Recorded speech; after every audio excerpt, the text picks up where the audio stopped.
कल मैं आप लोगों को कथा की चर्चा कर रहा था। श्रवण, मनन और चिंतन, कीर्तन।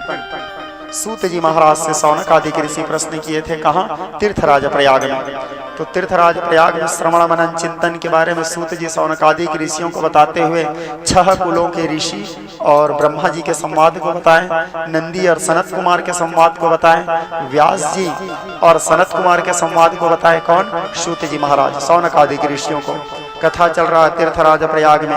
आज पुनः शौनक आदि का 88,000 ऋषि बोले कि हे सूत जी महाराज, कल की कथा में आपने हमको बताया श्रवण मनन चिंतन और कीर्तन करने के बाद व्यक्ति भगवान शिव के से प्रेम कर लेता है, शिव के प्रति प्रेम हो जाता है और मुक्ति मिल जाता है, उनके कल्याण हो जाता है। लेकिन हमारे मन में एक प्रश्न है, इस प्रश्न को ध्यान से समझना।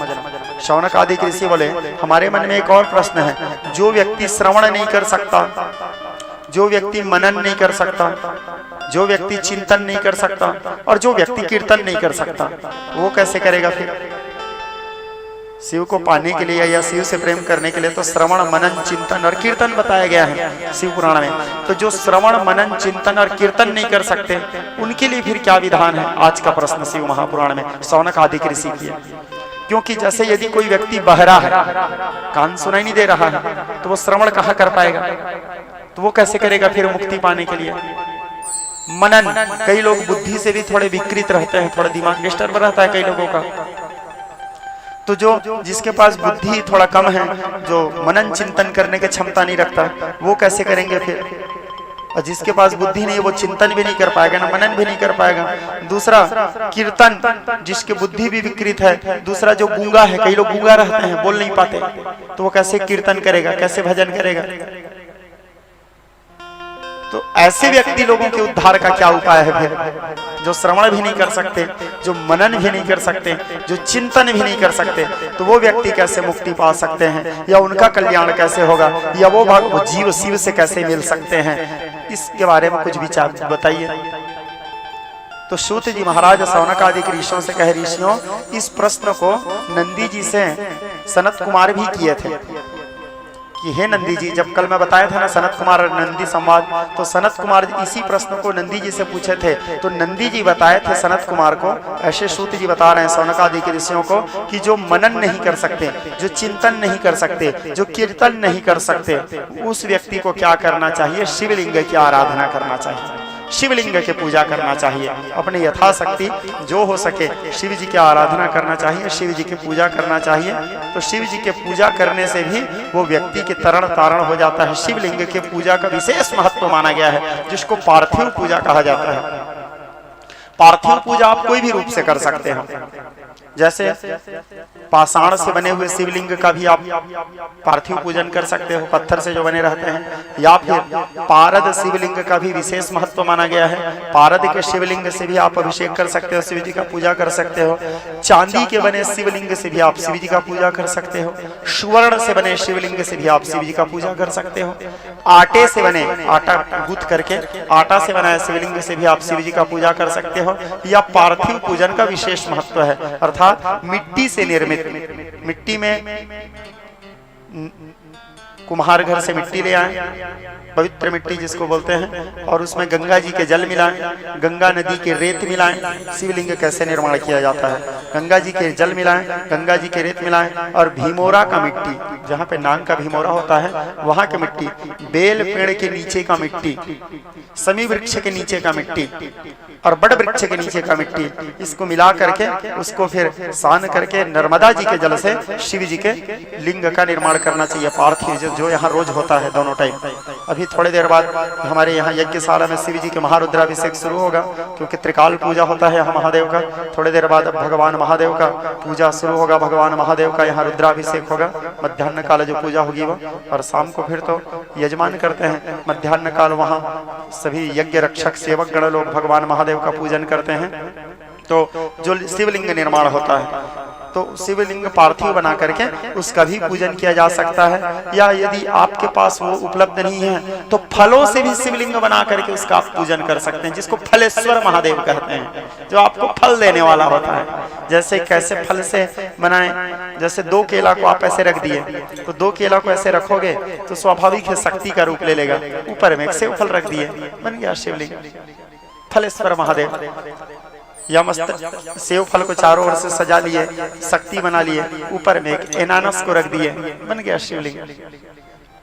और एनानस के ऊपर में तो ऐसे जटा भी निकले रहता है, फलेश्वर महादेव। फलों से भी शिव जी की उपासना किया जा सकता है। शिव पुराण कहते हैं फलों से भी निर्माण करके शिवलिंग का उपासना करके उनकी पूजा किया जा सकता है। या ये सब भी यदि आपके पास नहीं है तो लिंग मुद्रा का प्रयोग कर लें। जैसे हम यज्ञ करते हैं, वैदिक अनुष्ठान करते हैं तो अनेक मुद्राओं का प्रयोग करते हैं। जैसे मैं रात्रि काल में जब सायं काल में यज्ञ करने बैठता हूँ तो हमारे जो वैदिक शास्त्रों में और तंत्र शास्त्रों में जो मुद्राओं का प्रयोग किया गया है, जो मैं करता हूँ वहाँ यज्ञ करते समय सुमुखम, संपुटम, विततम, द्विमुखम, त्रिमुखम, चतुर्मुखम, पंचमुखम, षड्मुखम, अधोमुखम, उन्मोन्मुखोन्मुखम, निर्वाणम, सकटम, यमपासकम, ग्रंथिम, कुर्मः, पंकजम, लिंगम, पल्लवम, योनिः, ज्ञानम, वैराग्यम इत्यादि जो मुद्राओं का प्रयोग किया जाता है, जो मैं वहाँ करते रहता हूँ बैठ के ऐसे सुपुठम, तो निर्वाण, षटकम इत्यादि वो जो सारे मुद्रा होते हैं जो रात्रि काल में होता है, तो उसमें से एक मुद्रा का नाम है लिंगम। जिस समय मैं यज्ञ आरंभ करने वाला रहता हूँ ऐसे एक मुद्रा का निर्माण करता हूँ। तो यदि आप शिवलिंग आपके पास तत्काल उपलब्ध नहीं है तो इस प्रकार लिंगम मुद्रा बना करके तत्काल इसी को देख करके भी मानसिक पूजा कर लीजिए। ऐसे हाथ में निर्माण किए, मानसिक पूजा मन में सोचिए, हाँ मैं जल चढ़ा रहा हूँ, हाँ मैं गंगा जल चढ़ा रहा हूँ, मानसिक पूजा मन से कीजिए। हाँ मैं दूध चढ़ा रहा हूँ, हाँ मैं दधी चढ़ा रहा हूँ, हाँ मैं घृत चढ़ा रहा हूँ, हाँ मैं पंचामृत चढ़ा रहा हूँ, हाँ अब मैं बिल्व पत्र चढ़ा रहा हूँ। नमो बिल्वीने च कावाचीने च नमो वर्षेणे च वरुमाताने च नमः श्रुताय च श्रुतसेनाय च नमः दम्दभ्याय च पान्याय च बिल्लू पत्र चढ़ा रहा हूँ। उसके बाद हाँ अब मैं आरती कर रहा हूँ, शुरू करो। फिर जय गंगाधर हर सेव। तो आप इस प्रकार भी भगवान महादेव के पूजा कर सकते हैं। अर्थात शिवलिंग पूजा करने से भी जो व्यक्ति मनन, श्रवण, चिंतन और कीर्तन नहीं कर सकते, वो शिवलिंग के पूजा करके भी भगवान महादेव को प्राप्त कर सकते हैं, शिवत्व को प्राप्त कर सकते हैं, शिवलोक को प्राप्त कर सकते हैं। ऐसे बताए। फिर सूत जी और प्रश्न किए, अब यदि कोई व्यक्ति शिवलिंग का भी पूजा नहीं कर सकता तो उसका उद्धार कैसे होगा? सबसे पहले प्रश्न पूछे थे तो बोले जो मनन, श्रवण, कीर्तन और चिंतन करेंगे तो उद्धार होगा। अब बोले जो मनन, श्रवण, चिंतन नहीं कर सकते तो उनका उद्धार कैसे होगा? तो बोले वो पार्थिव लिंग का पूजन कर लें, पार्थिव लिंग के पूजन करने से भी उसका उद्धार हो जाएगा, शिवलिंग के पूजन से। अब फिर पूछे यदि कोई व्यक्ति शिवलिंग का पूजन नहीं कर पा रहे हैं तो उसका उद्धार कैसे होगा? क्योंकि कई लोग इतने भी अभागा रहते हैं कि वो शिवलिंग का पूजन नहीं कर पाते, तो उसका फिर कैसा होगा उद्धार पतितों का? तो फिर सूत जी बोले, नंदी जी इसके बारे में भी बताए हैं सनत कुमार को। तो बोले क्या बताए हैं? तो यदि कोई शिवलिंग का भी पूजा नहीं कर पा रहा है तो शिव जी के मंदिर के सामने खड़े हो जाए, और शिव जी के मंदिर में नंदी रहते हैं सामने में, तो नंदी के पीछे में खड़े होना चाहिए। शिव जी के दर्शन का विशेष दर्शन करने के तरीका क्या है? नंदी के पीछे खड़े होकर शिव जी के दर्शन करना चाहिए। नारायण जी के, जगन्नाथ जी के दर्शन का विधान क्या है कि गरुड़ जी के पीछे खड़े होकर के दर्शन करना चाहिए। भगवान जगन्नाथ जी के दर्शन का सही नियम क्या है?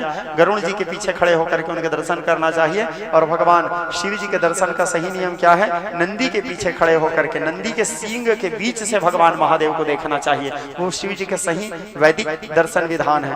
तो इस प्रकार भी आप शिव जी के नंदी के पीछे में खड़े हो जाएं, और जो मनन, श्रवण, कीर्तन नहीं कर पा रहे हैं और जो चिंतन नहीं कर पा रहे हैं तो वो शिवलिंग पूजन करें, और जो शिवलिंग पूजन भी नहीं कर पा रहे हैं तो वो नंदी के पीछे खड़े हो जाएं, और नंदी के पीछे खड़े होकर के महादेव को देखते हुए 3 बार चिल्लाएं, जोर जोर से, जितना जोर से आप चिल्ला सकते हो पूरे एनर्जी से।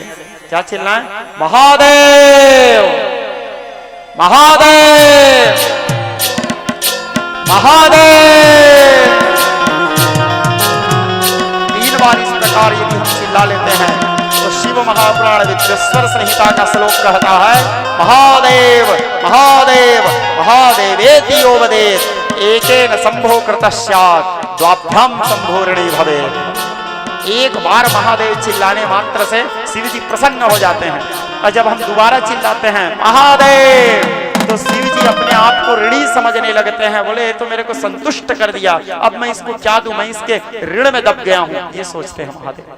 और जब हम तीसरा बार चिल्लाते हैं महादेव, तो शिव जी की बुद्धि काम करना बंद कर देता है। सोचो, महादेव की बुद्धि काम करना बंद कर देता है। वो ये सोचने लग जाते हैं, अरे ये तो मेरा परम भक्त है, 3 बार चिल्ला दिया मेरे को महादेव, अब मैं इसको क्या दूं, मेरे पास है क्या जो इसको दूं। इतने प्रसन्न हो जाते हैं, इतने अवघड़ है महादेव, इतने भोलेनाथ हैं, इसलिए उनको अवघड़दानी कहा गया है।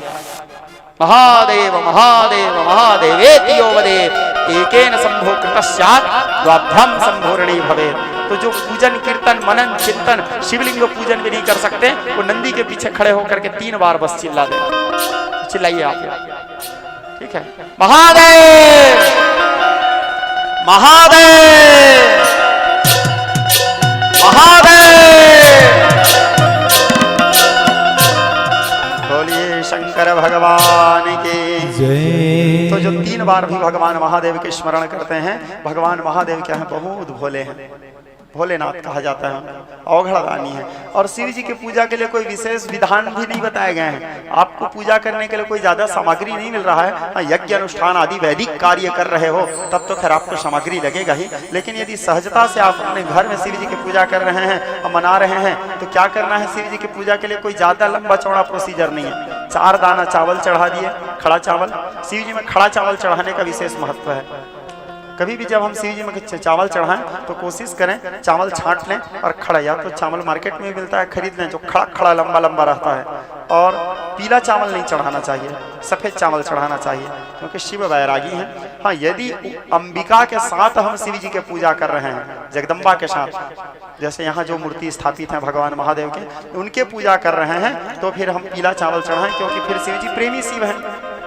लेकिन यदि हम पार्थिव पूजन कर रहे हैं तो हमको सफेद चावल का ही प्रयोग करना चाहिए, श्वेत अक्षत का, खड़ा चावल हो सके तो।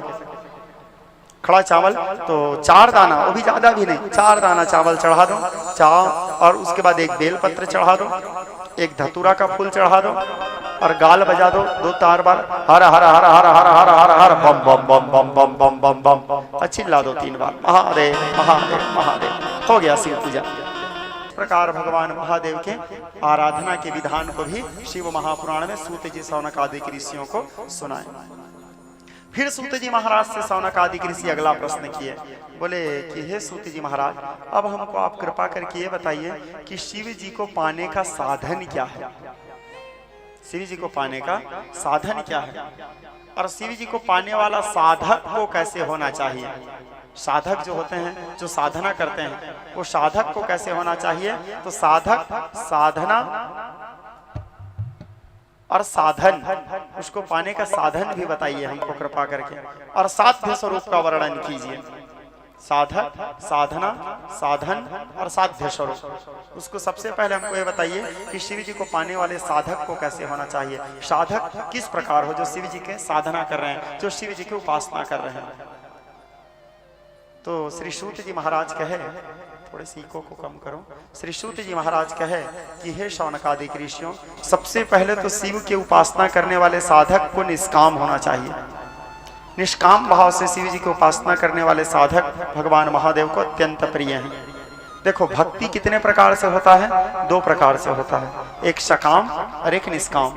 सकाम अर्थात किसी कामना को लेकर के भी आप भोले बाबा की उपासना कर सकते हैं, और दूसरा निष्काम अर्थात मन में कोई कामना नहीं। लेकिन शिव जी को दोनों में कौन भक्त ज्यादा प्रिय हैं? निष्काम भक्त लोग। कौन भक्त ज्यादा प्रिय हैं? किस भक्त के ऊपर शिव जी ज्यादा प्रसन्न होते हैं? जो निष्काम होते हैं। अब ये निष्काम क्या है, सकाम क्या है, इसको समझिए। निष्काम कहने का तात्पर्य जिसके मन में कोई मनोकामना नहीं, कोई उद्देश्य नहीं, कोई लक्ष्य नहीं, कोई केंद्र नहीं, कोई बिंदु नहीं, कोई मनोकामना नहीं, केवल शिव पूजा शिव के लिए ही जो करते हैं।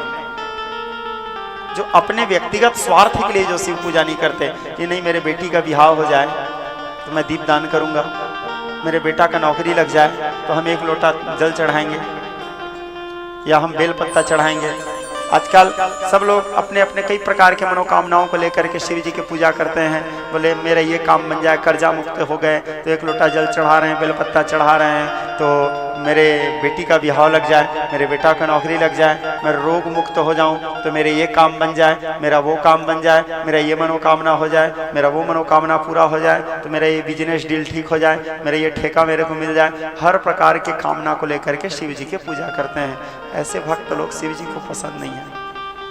हाँ, आप इस मनोकामनाओं को लेकर यदि पूजा कर रहे हैं तो शिव जी आपकी मनोकामना को पूरा जरूर करेंगे, नहीं करेंगे ऐसा नहीं है।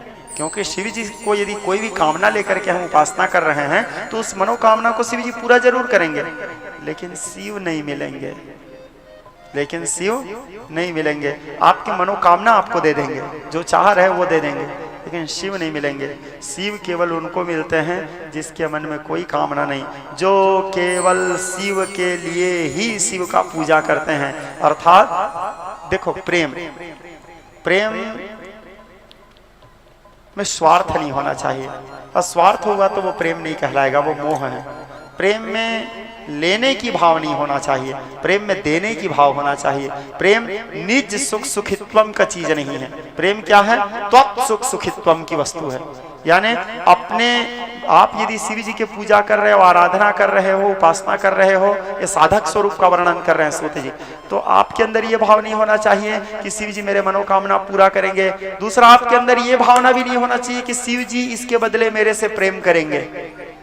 उसकी मर्जी, करना है करें, नहीं करना है नहीं करें। आप कर रहे हो, आप कीजिए, आपका काम है। आप प्रेम कर रहे हो ना उनसे, शिव जी थोड़ी बोले हैं आओ मेरे से प्रेम करो। और यदि आप उनसे प्रेम कर रहे हो तो वो हमको कुछ वरदान देंगे, वो हमसे मिलेंगे, वो हमसे बात करेंगे, वो हमारा कल्याण करेंगे, वो हमारे मनोकामना को पूर्ण करेंगे। ये भावना आपके अंदर नहीं होना चाहिए। यदि ये भावना आपके अंदर हो गया तो वो स्वार्थ हो गया, और वो फिर कामना, सकाम भक्ति में गिनती आ गया। निष्काम यानी मन में कोई कामना नहीं, केवल शिव पूजा हम इसलिए कर रहे हैं क्योंकि हमको अच्छा लगता है शिव पूजा करने में, मजा आता है, आनंद आता है। अपने आनंद के लिए भगवान महादेव की पूजा कीजिए, क्योंकि शिव जी का एक नाम आनंद भी है, उनको आनंद भी कहा जाता है। और शिव जी सदैव निजानंद में मस्त रहते हैं। देखो, आनंद 3 प्रकार के होते हैं, एक निजानंद, एक परमानंद और एक ब्रह्मानंद। ब्रह्मानंद में कौन मस्त रहते हैं? ब्रह्मा जी, वो सदैव ब्रह्म में विलीन रहते हैं, ब्रह्म चिंतन करते रहते हैं। ब्रह्म अर्थात नारायण जी या शिव जी के चिंतन करते हैं, इसीलिए उसको ब्रह्मानंद। दूसरा परमानंद, परम आनंद में कौन रहते हैं? नारायण जी, जिसको संसार में सबको सुख दे रहे हैं, सबका कल्याण कर रहे हैं, पालन कर रहे हैं, और नित्य आनंद की अनुभूति, जो 6 प्रकार के ऐश्वर्यों से युक्त हैं, जो भगवान है नारायण जी, तो वो नित्य परमानंद में मस्त रहते हैं। और भगवान शंकर ये ना तो परमानंद में खुश रहते हैं और ना तो ये ब्रह्मानंद में खुश रहते हैं। भगवान शंकर किस में खुश रहते हैं? ये निजानंद में खुश रहते हैं।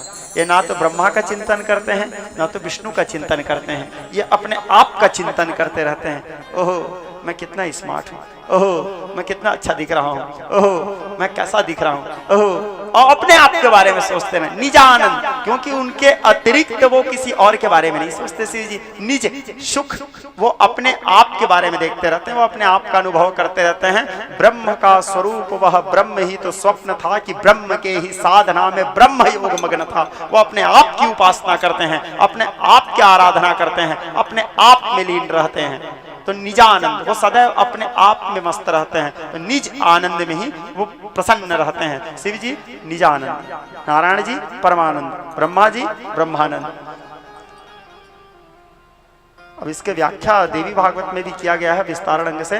तंत्र शास्त्रों में इसका और बड़ा विलक्षण व्याख्या मिलता है वैराग्य की। जब हम गति में प्रवेश करते हैं तो विज्ञ से नहीं रसिक श्रोता समाज, तो जो शिव जी के साधक होते हैं, निष्काम और सकाम 2 प्रकार के होते हैं। तो शिव जी को कौन से भक्त लोग ज्यादा प्रिय हैं? साधक लोग जो निष्काम होते हैं, जो शिव जी से कोई कामना नहीं रखते, जो केवल हम शिव जी से प्रेम कर रहे हैं, तो शिव जी से प्रेम करने के लिए जो शिव की पूजा करते हैं, जो शिव की आराधना करते हैं, जो शिव को आनंद प्रदान करने के लिए शिव से प्रेम करते हैं, जिसके अंदर यह भाव रहता है कि मैं ऐसा क्या करूं जिससे शिव जी को प्रसन्नता हो, शिव जी को सुख मिले। हालांकि शिव जी को हम क्या सुख दे पाएंगे, लेकिन फिर भी हमारे अंदर तो ये विचार आना चाहिए कि मैं शिव को क्या सुख प्रदान कर सकूं, मैं क्या सेवा कर सकूं उनके लिए, मेरे से क्या हो सके शिव जी के लिए। कभी उनके लिए बेलपत्र तोड़ के ले आए, कभी उनके लिए धतूरा फूल तोड़ के ले आए, कभी उनके मंदिर में झाड़ू लगा दिए, कभी उनके मंदिर में दिया जला दिए, कभी उसके मंदिर को सफाई करवा दिए, कभी शिवालय को बढ़िया स्वच्छ बना दिए, उनके शिव जी के बर्तनों को धो दिए। शिव जी को स्वच्छता बड़ा प्रिय है। मैं देखता हूँ आजकल शिव जी के पूजा करने वाले लोग शिव मंदिर जाते हैं, शिव जी के पूजा कर देते हैं, दूध दही घी गंगा जल सब चढ़ा दिए और छोड़ के चले आते हैं। अब उसके बाद वो वहां पे पड़े पड़े बदबू मार रहा है शिवलिंग हैं, तो आप तो गंदगी फैलाने गए हो, पूरे मंदिर में जाकर के गंदगी फैला दिए। अब वो जो झिल्ली लेके गए हो, अगरबत्ती जला निकल के अगरबत्ती झिल्ली वहीं फेंक दिए, बत्ती का झिल्ली वहीं फेंक दिए, और जो कचरा दुनिया भर मंदिर को तो आप वहां गंदगी फैलाने चले गए मंदिर में, शिवालय में। अब उसको बेचारा वहां जो महाराज है आएगा मर मर के धो धो के पूजा करेगा। तो मंदिर को अपवित्र मत कीजिए, मंदिर में गंदगी मत फैलाइए, मंदिर को जितना हो सके मस्त जाइए, पूजा कीजिए, पूजा पाठ कंप्लीट होने के बाद फिर सबको उतारिए और सबको उतार करके उसको विसर्जन कीजिए, फिर शिवलिंग को बढ़िया धो करके स्वच्छ मंदिर को भी बढ़िया धोइए, मंदिर को भी बढ़िया साफ कीजिए। पंडित की सहारा क्यों छोड़ दिए कि पंडित करेगा बोल के? 1 रुपए सिक्का भी तो नहीं चढ़ाया, बेचारा पंडित फोकट में थोड़ी साफ करेगा हैं? शिव जी के मंदिर में वो बेचारा फोकट में थोड़ी साफ करेगा। हाँ, या फिर वो पंडित जी को आप अपनी तरफ से 200-300 रुपए दे के आइए, आप तो कंजूस आदमी है, 500 रुपए दे भी नहीं सकते, कम से कम 200 रुपए भी दे दीजिए। तो पंडित बेचारा झाड़ू लाएगा, अब साफ करने के लिए उसको झाड़ू तो चाहिए ना भाई, मंदिर को धोने के लिए उसको निरमा तो चाहिए, वाइपर खरीदना है उसको, उसके लिए भी तो पैसा चाहिए, कहाँ से लाएगा वो पंडित जी? वहां यदि थोड़ा गंदा हो गया है तो मंदिर में चूना भी पोतवाना है, तो चूना खरीदने के लिए भी उसको पैसा चाहिए। तो आप तो 1 रुपए के सिक्का चढ़ा के आ जाते हो, 1 रुपए में आ जाएगा क्या वहीं पर झाड़ू? उल्टा गंदगी फैला के आ गए आप। अब आप देखना, आपकी पूजा करने के 2 घंटा बाद फिर वो शिवलिंग से बदबू आता है, गौर किया हो तो? क्योंकि दूध दही घी सब एक साथ मिक्स हो जा रहता है, बदबू आना शुरू हो जाता है। अब बदबू आ रहा है, अब उसमें अब वो बदबू वाला पानी को उठा के मैं आपको देता हूँ, पियो बोल के, पियोगे फिर पूरा भक्ति उतर जाएगा आपका। वो सड़ा हुआ जो पानी वहां से बहता है, क्योंकि कुछ देर के बाद वो सड़ जाता है, उस पानी को देता हूँ और पियो। जो लोग पूजा किए रहते हैं उनको बुलाओ, 1 घंटा बाद हाँ वो पानी को पिलाओ। जब आप खुद नहीं पी सकते उस पानी को, आपको ही घृणा लग रहा है, तो वहां शिव जी में इतना लद के आ गए हो, तो शिव जी को अपने आप मन कंफर्टेबल नहीं लग रहा होगा जी।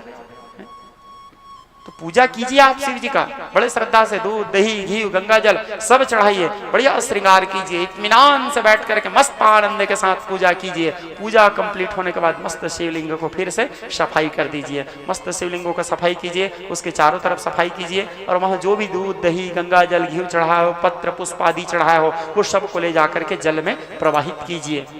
जल में प्रवाहित करने का शिवालय बढ़िया स्वच्छ हो गया, मस्त सुगंधित अगरबत्ती जलाइए, वहां धूप दीजिए, दीप दान कर दीजिए, घी का दीप या तेल का आपसे जो बन सके दीप प्रज्वलित। सरसों तेल में और तिल्ली के तेल में दीप जलाने का विशेष महत्व माना जाता है। उससे हमारे ऊपर राहु दशा, शनि दशा, केतु दशा जो भी रहता है, हमारा काल कष्टकाल मृत्यु सब दूर हो जाते हैं, यदि कामना है तो। और निष्काम है तो फिर शुद्ध गाय के घी से जलाइए भगवान महादेव का। और यदि सामर्थ्य नहीं है तो आप कुछ भी जला दो, कोई भी तेल में जला दो, शिव जी खुश हो जाते हैं, शिव जी तो भोले हैं। मेरे कहने का तात्पर्य मंदिर को स्वच्छता बनाए रखिए, मंदिर में गंदगी मत फैलाइए। आप विचार करो 1 मिनट के लिए, आपके घर में आके कोई वैसे गंदगी फैला के चले जाएंगे तो आपको अच्छा लगेगा? अच्छा लगेगा? जाने के बाद उसको नहीं बकोगे आप हैं? रहते तक तो कुछ नहीं बोलोगे, जाने के बाद तो गाली दोगे ना भाई। आके पूरा घर में गंदगी फैला के चला गया, तो शिव जी के मंदिर में जाके वैसे गंदगी फैला के आ गया तो शिव जी को अच्छा लग रहा होगा? खैर शिव जी को तो बुरा नहीं भी लगेगा। क्यों नहीं लगेगा? वो भोले बाबा हैं। मैया को तो बुरा लगेगा, साफ तो उनको करना पड़ेगा, जगदम्बा को हैं? आके मेरे पति को चोरो बोरो करके चले गए, वो नहीं बोलेगी हैं? पूरा दूध दही घी में लपेट के चले गए हैं? मैया बार बार उसके शरीर को छुएगी, मैया को गला लगना है, उनको आलिंगन करना है, उनके माथे में चुम्बन लेना है जगदम्बा को। अब शिव जी को आप पूरा घी दूध दही में नहला के ऐसे ही छोड़ के आ गए हो, मैया कितना बार नहलाते रहेगी, उसको साफ करते रहेगी। तो मंदिर को बढ़िया स्वच्छता बनाए रखिए, साफ पवित्र कीजिए। और क्योंकि सबसे मुख्य चीज हमारे कोई भी पूजा पाठ में स्वच्छता और पवित्रता का विशेष ध्यान रखिए। जैसे आप भोजन शिव जी में भोग लगा रहे हो, कटोरी बढ़िया साफ होना चाहिए, घंटी बजा रहे हो, घंटी बढ़िया चमकते रहना चाहिए, आरती कर रहे हो, दिया बढ़िया चमकते रहना चाहिए। हर चीज में स्वच्छता और पवित्रता का विशेष ध्यान रखिए। पूजा स्थल में कई लोग तो मैं किसी के घर जाता नहीं हूँ, मेरे पास समय भी नहीं रहता, लेकिन कई लोग मेरे को अब जिद करते हैं, गुरुजी 2 मिनट हमारे घर आ जाना। तो मैं कई बार किसी के घर चला जाता हूँ, वो बड़े शौक से गुरुजी हमारे घर के पूजा रूम को देखिए बोल के ले जाते हैं। जाता हूँ तो पूजा रूम इतना गंदा अस्त व्यस्त पड़े रहता है। वो शंकर भगवान वहाँ पे उल्टे हैं, तो लड्डू गोपाल वहाँ पे पलटे हैं, वहाँ पे पूरा गर्दा है, वो चारों तरफ, और 25-30 ठो भगवान को एक साथ रख लिए रहते हैं। वो पूजा करते हैं तो भगवान भी कन्फ्यूज रहता होगा कि कौन से वाला का अभी पूजा चल रहा है बोल के, हैं? तो दुनिया भर को एकत्र करके मत रखिए, एक ही जने को रखिए बस। या तो नारायण जी को ही रखिए, कृष्ण जी को ही रखिए, या नारायण जी के ही जो भी स्वरूप है उनको रखिए। लड्डू गोपाल रख लीजिए, जगन्नाथ जी रख लीजिए, कृष्ण जी रख लीजिए, हो गया भगवान का एक ही अपने आप में पर्याप्त है। अब उसमें आप शिव जी को भी बिठा दिए हो, काली माता को भी बिठा दिए हो, संतोषी माता को भी बिठा दिए हो, और हनुमान जी भी आके बैठ गए हैं। अब वो बगल में साईं बाबा भी लटक गए हैं सबको, और बगल में और एक आध जने कोई बाबा हैं तो उसको भी बिठा दिए हो आप। ऐसे सबको एकत्र मत। और वहाँ पे कोई साफ सफाई नहीं, कोई स्वच्छता नहीं, कोई पवित्रता नहीं। वो दिया में पूरा काई लटका हुआ है। भोग लगा रहे हो, भोग कटोरी इतना गंदा बेटा तुलेश कि वो भोग कटोरी से भोग निकाल के मैं यदि तुमको देते रहूंगा और कटोरी को तुम देख लोगे तो तुम नहीं खा पाओगे। तो भगवान कैसे खा रहे होंगे जी उतना गंदा कटोरी में? आपको उतना गंदा कटोरी में कोई खाना परोसेंगे तो आप खाओगे? तो जब आप नहीं खाओगे तो भगवान कहाँ से खाएंगे उसको? तो स्वच्छता और पवित्रता का ध्यान रखो। मैं व्यक्तिगत रूप से, ये मेरे व्यक्तिगत विचारधारा को बता रहा हूँ, मैं अपने पूजा पाठ में, एक तो मैं ज़्यादा पूजा पाठ नहीं कर पाता और बहुत कम ही मेरे को समय मिलता है मेरे प्रभु के पूजा करने का मंदिर में। और जब भी लेकिन समय मिलता है पूजा करने का, मैं पूजा पाठ से ज़्यादा ध्यान मंदिर के सफाई में देता हूँ। मेरे को लगता है ये भी पूजा ही है। मंदिर जब मैं जाता हूँ, वहाँ निवास करता हूँ, तो भगवान के बर्तन चमकते रहना चाहिए। दूसरा मेरा एक सोच ऐसा रहता है, मंदिर का टाइल्स इतना चमकते रहे कि आदमी को यदि बिठा के उसमें खाना खिला दो तो पतरी बिछाने की जरूरत नहीं पड़ना चाहिए, थाली देने की जरूरत नहीं, टाइल्स में ही आदमी खाना खा ले, इतना चमकते रहे, साफ रहे। भगवान के मंदिर में स्वच्छता का विशेष ध्यान रखना चाहिए, पवित्रता का विशेष ध्यान रखना चाहिए, चमकते रहना चाहिए, सुंदर अच्छा दिखेगा तब। अब आप मेरे को जैसे उदाहरण के लिए कोई कुर्सी में बिठा दिए, तो आप अपने घर में कुर्सी दिए, आपको मैं बुलाया मेरे घर, आओ चलो बैठो, आपको मैं जिस आसन में बिठाऊंगा और वो कुर्सी में बिठाऊंगा तो आप एक बार बैठने से पहले देखोगे ना ठीक ठाक है कि नहीं, कि बैठ जाओगे सीधा। अब वो पूरा कुर्सी में धूल लगा है, गर्दा लगा है, पूरा गंदगी फैला हुआ है, अब उसमें मैं आपको बिठा दूंगा तो आप कैसे बैठोगे? तो भगवान को भी जहाँ बिठा रहे हो जगह को भी तो देखो भाई, साफ सुथरा पवित्र है कि नहीं। ये कथा क्या है? यही सब चीज शिक्षा मिलता है हमको सत्संग से। सत्संग से शिव जी माता पार्वती से विवाह किए, कार्तिक को जन्म दिए, गणेश जी को जन्म दिए, ताड़कासुर को कार्तिक मारा, त्रिपुरासुर को भगवान शंकर मारे, शमशान में भोले बाबा बैठ के भस्म लगाते हैं। सब जानते हो, नहीं जानते क्या? मुंडमाला पहनते हैं, गले में वासुकी नाग पहनते हैं, फिर भी शिव पुराण क्यों सुन रहे हो? कथा को तो सब जान रहे हो। राम जी पैदा हुए, गुरुकुल गए, शिक्षा लिए, वनवास गए, सीता जी के साथ ब्याह हुआ, वनवास गए, सीता जी का हरण हुआ, रावण को मारे, सीता जी को लाए, अग्नि परीक्षा हुआ, फिर राम जी राजगद्दी बैठे, फिर राम जी परम धाम गमन किए। सब जानते हैं, फिर क्यों राम कथा सुनते हो? नहीं जान रहे हो क्या? कृष्ण जी जन्म लिए, कंस को मारे, महाभारत करवाए, परम धाम गमन किए, सब जानते हैं, फिर भी क्यों भागवत? कथा के माध्यम से हमको शिक्षाएं मिलती है।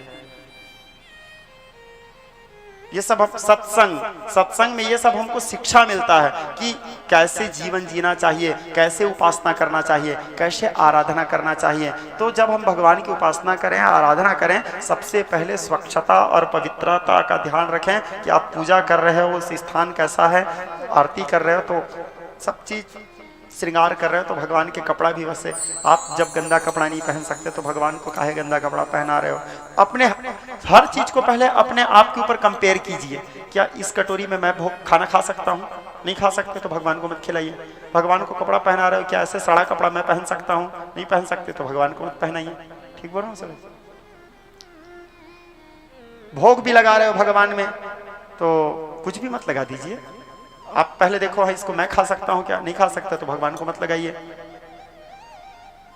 हर चीज को ऐसे नहीं बोल रहा हूं कि भगवान कोई चीज का मांग करते हैं। भगवान तो कोई चीज का मांग नहीं करते। भगवान ये नहीं बोलते कि तुम मेरे ऊपर दूध चढ़ाओ, दही चढ़ाओ। शिव जी थोड़ी बोलते हैं कि मेरे ऊपर पानी चढ़ाओ, दूध दही घी पंचामृत चढ़ाओ, काजू कतली लड्डू लाके चढ़ाओ। कृष्ण जी थोड़ी बोलते हैं मेरे माखन मिश्री चढ़ाओ, 56 भोग लगाओ। भगवान कभी मांग नहीं करते। भगवान क्या मांगते हैं? राम ही केवल प्रेम प्यारा।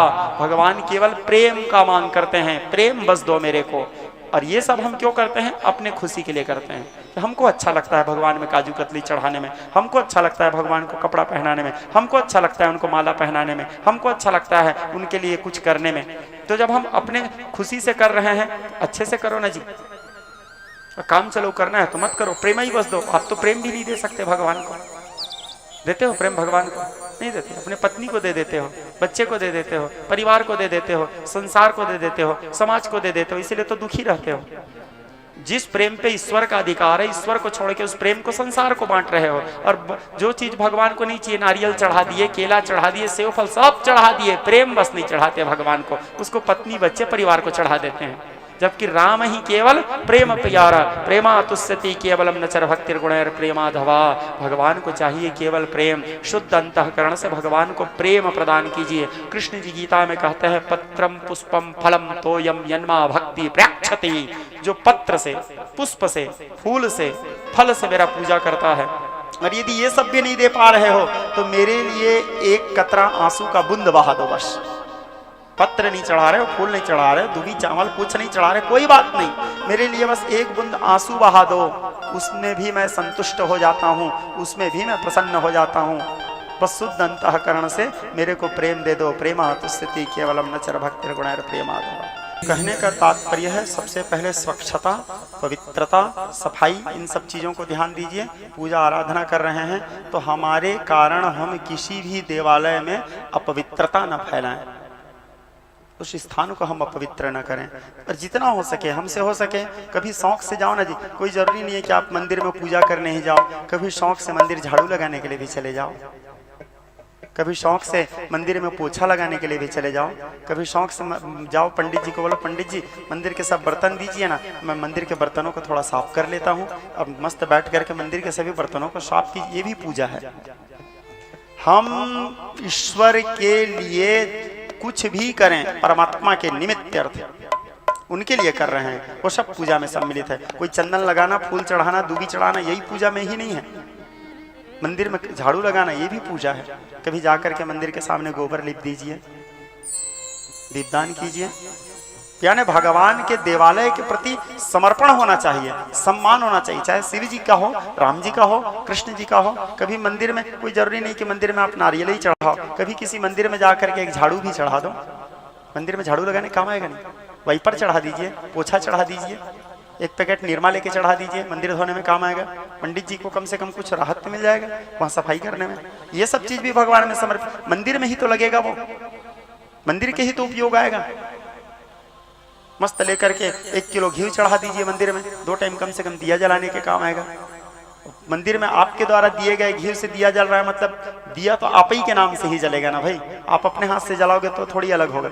2 टाइम आप ही के द्वारा दिए गए तेल से ही, घी से ही तो दीप प्रज्वलित हो रहा है, दीपदान रोज हो रहा है आपका।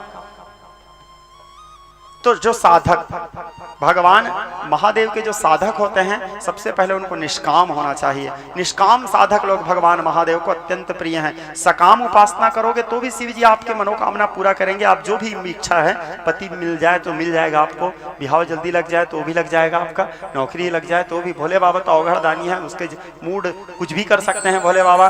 दूसरा, भगवान शंकर जो है वो स्वतंत्र ब्रह्म है, वो जो चाहे कर सकते हैं, उनके ऊपर कोई उंगली भी नहीं उठा सकते। क्यों? समर्थ के नहीं दोष गोसाई, सामर्थ्यवान है भगवान महादेव। स्पष्ट हमारे ग्रंथों में कहा गया है कि भाव ही मेटी सकै त्रिपुरारी।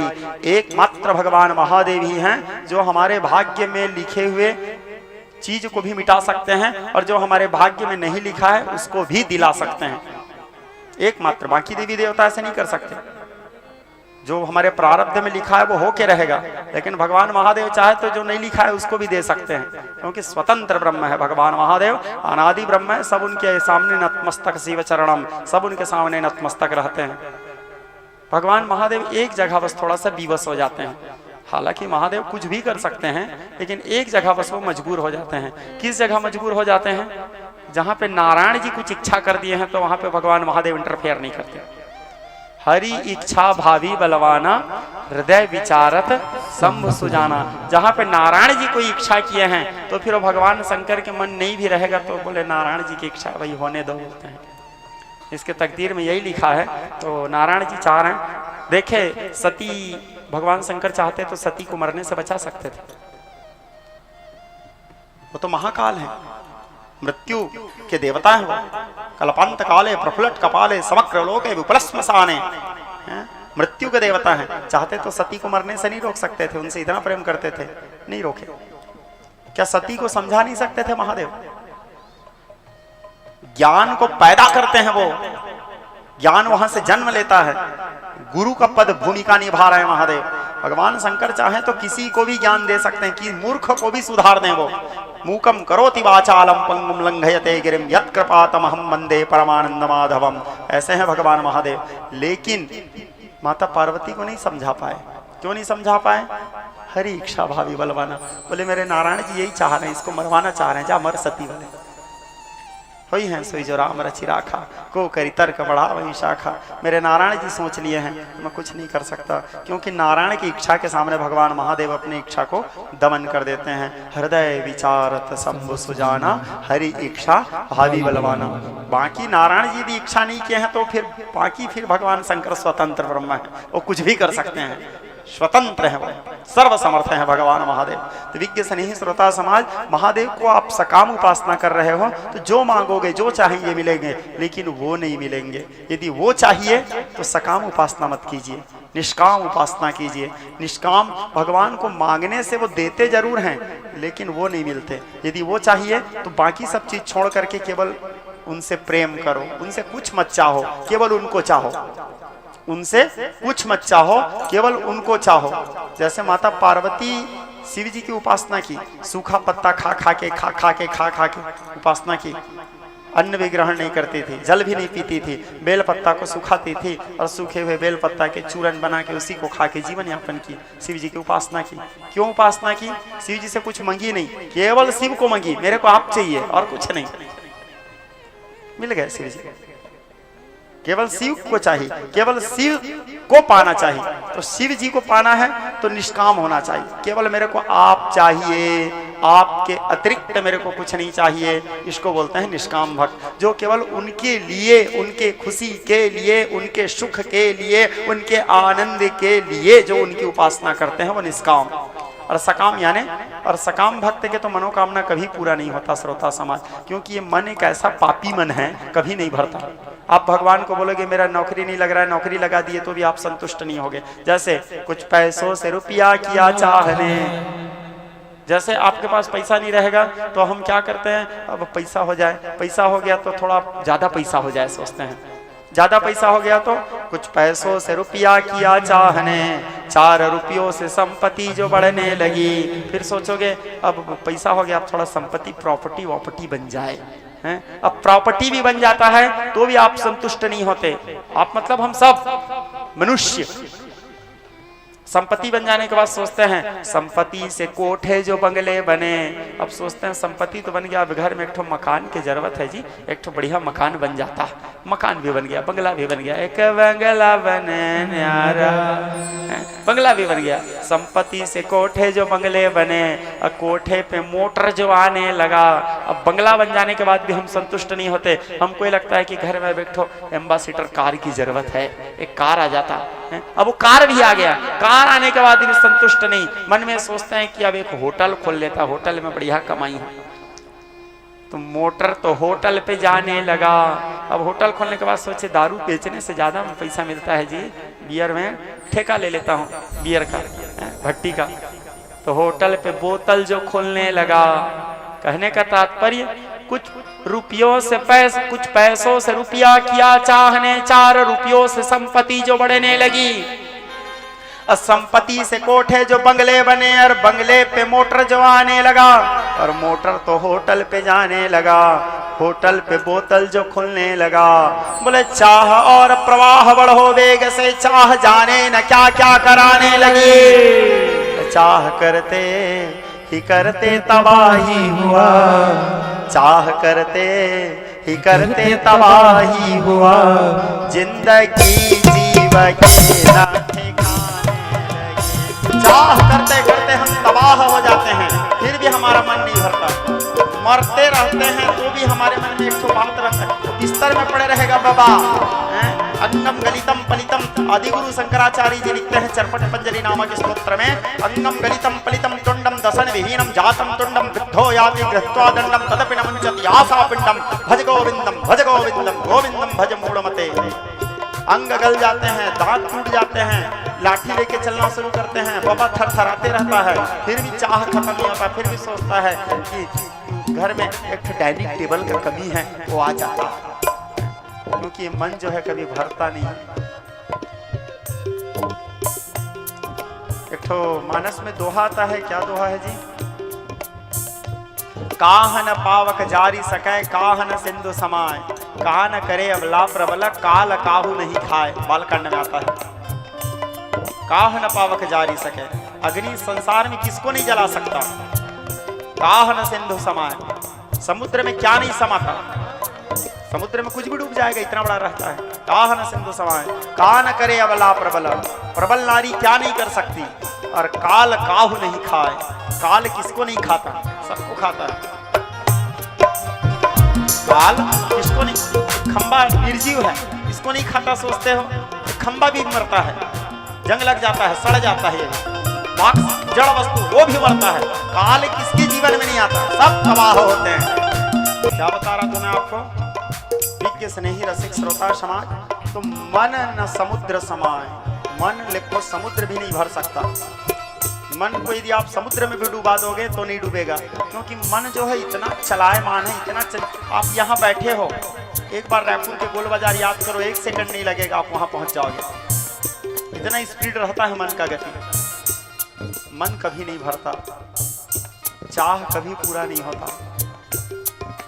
सुखी कौन है इस संसार में? आशा ही परमम दुखम, निराशा परमम सुखम। जो व्यक्ति आस रखता है वही दुखी रहता है, जिसके मन में कोई आशा नहीं, जो किसी से कोई आस नहीं रखता वही सुखी रहता है। और आस रखना भी है तो किन से रखें? आशा एक राम जी से दूजी आशा छोड़ दे, नाता एक राम जी से दूजी नाता तोड़ दे, साधु संग राम रंग अंग अंग रंगिए, जहीं विधि राखे राम तहीं विधि रहिए, सीताराम सीताराम सीताराम कहिए, जहीं विधि राखे राम तहीं विधि रहिए। राम जी जैसे रखना चाहते हैं वैसे रहोगे तो ही सुखी रहोगे, क्योंकि जो होना है वो केवल उनकी इच्छा से होगा। एक छत्तीसगढ़ी में कहावत है, न तुर मन के होते न मुर मन के होते, जत्का जोन होते ओखर मन के होते।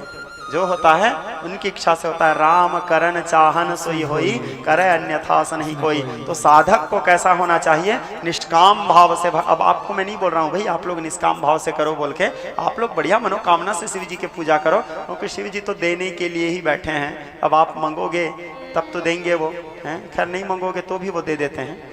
तो लेकिन कहने का तात्पर्य है मंगो मत उसको, मांगो मत, मानो, मांगो मत मानो, क्योंकि सारे संसार को देखने वाले परमात्मा आपको भी देख रहे हैं।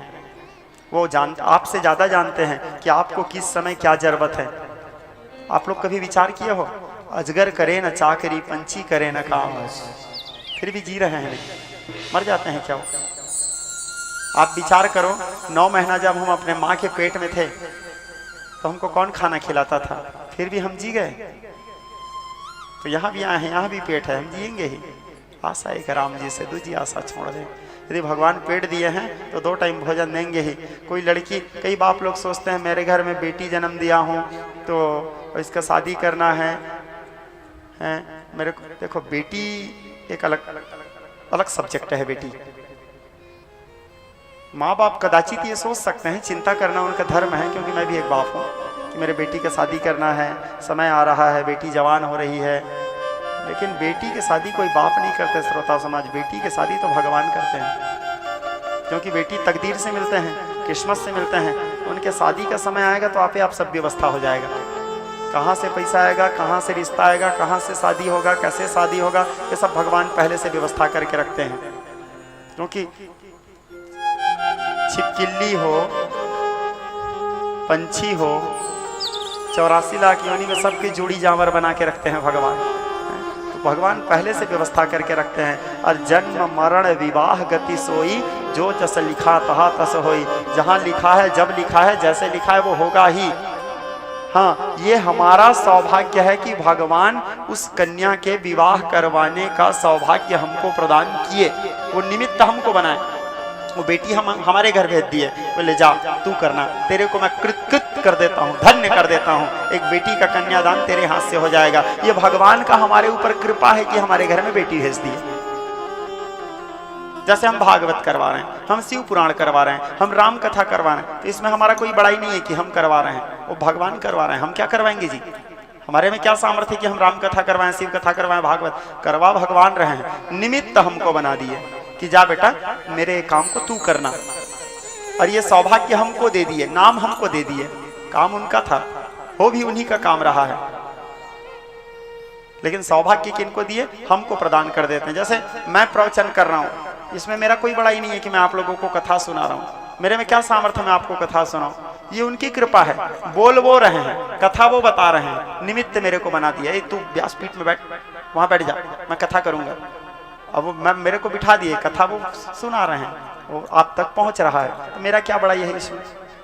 कर तो वो रहे हैं, काम तो उनका हो रहा है, मैं एक निमित्त हूँ। हाँ, ये मेरा सौभाग्य है कि वो चाहते तो यहाँ दूसरे को भी बिठा सकते थे, लेकिन मेरे को बिठाए, तो मेरे को चुने। जैसे तुलसी शिव पुराण, इनके परिवार, इनके पिता, इनके भाई लोग मिलके शिव पुराण करवा रहे हैं, चाहते तो कोई दूसरा भी करवा सकते थे, लेकिन भगवान इनको चुने, महादेव निमित्त इनको बनाए, तो ये इनका सौभाग्य है। लेकिन ये करवा रहे हैं, ऐसा नहीं, करवा तो महादेव रहे, इच्छा से उनका हो रहा है। धन वो दिए हैं, जन वो दिए हैं, सामर्थ्य वो दिए हैं, बुद्धि वो दिए हैं, सब चीज उनके द्वारा दिए गए चीज को उनमें समर्पित किया जा रहा है, काम उनका हो रहा है, नाम इनका हो रहा है। तो भगवान जैसे अर्जुन को बोले भगवान, अरे अर्जुन तू बोलता है मैं युद्ध करूंगा, युद्ध करूंगा, तू क्या युद्ध करेगा रे अर्जुन? युद्ध तो मेरे को करना है। हाँ, लेकिन मैं क्या है, कोई भी काम को डायरेक्ट नहीं करता, मेरे को कोई ना कोई बहाना चाहिए रहता है, तो मेरा बहाना तू बन जा। गीता में स्पष्ट बोले हैं कृष्ण जी, निमित्त मात्रम भव सभ्य साचिन, गीता का श्लोक है। तू मेरे सामने बहाना बन करके, मेरा निमित्त बन के खड़ा हो जा, बाकी सब तो जो करना है मेरे को करना है, तू बहाना बन जा। अर्जुन को बहाना बना के सामने खड़े किए, बाकी महाभारत तो कृष्ण ही किए थे।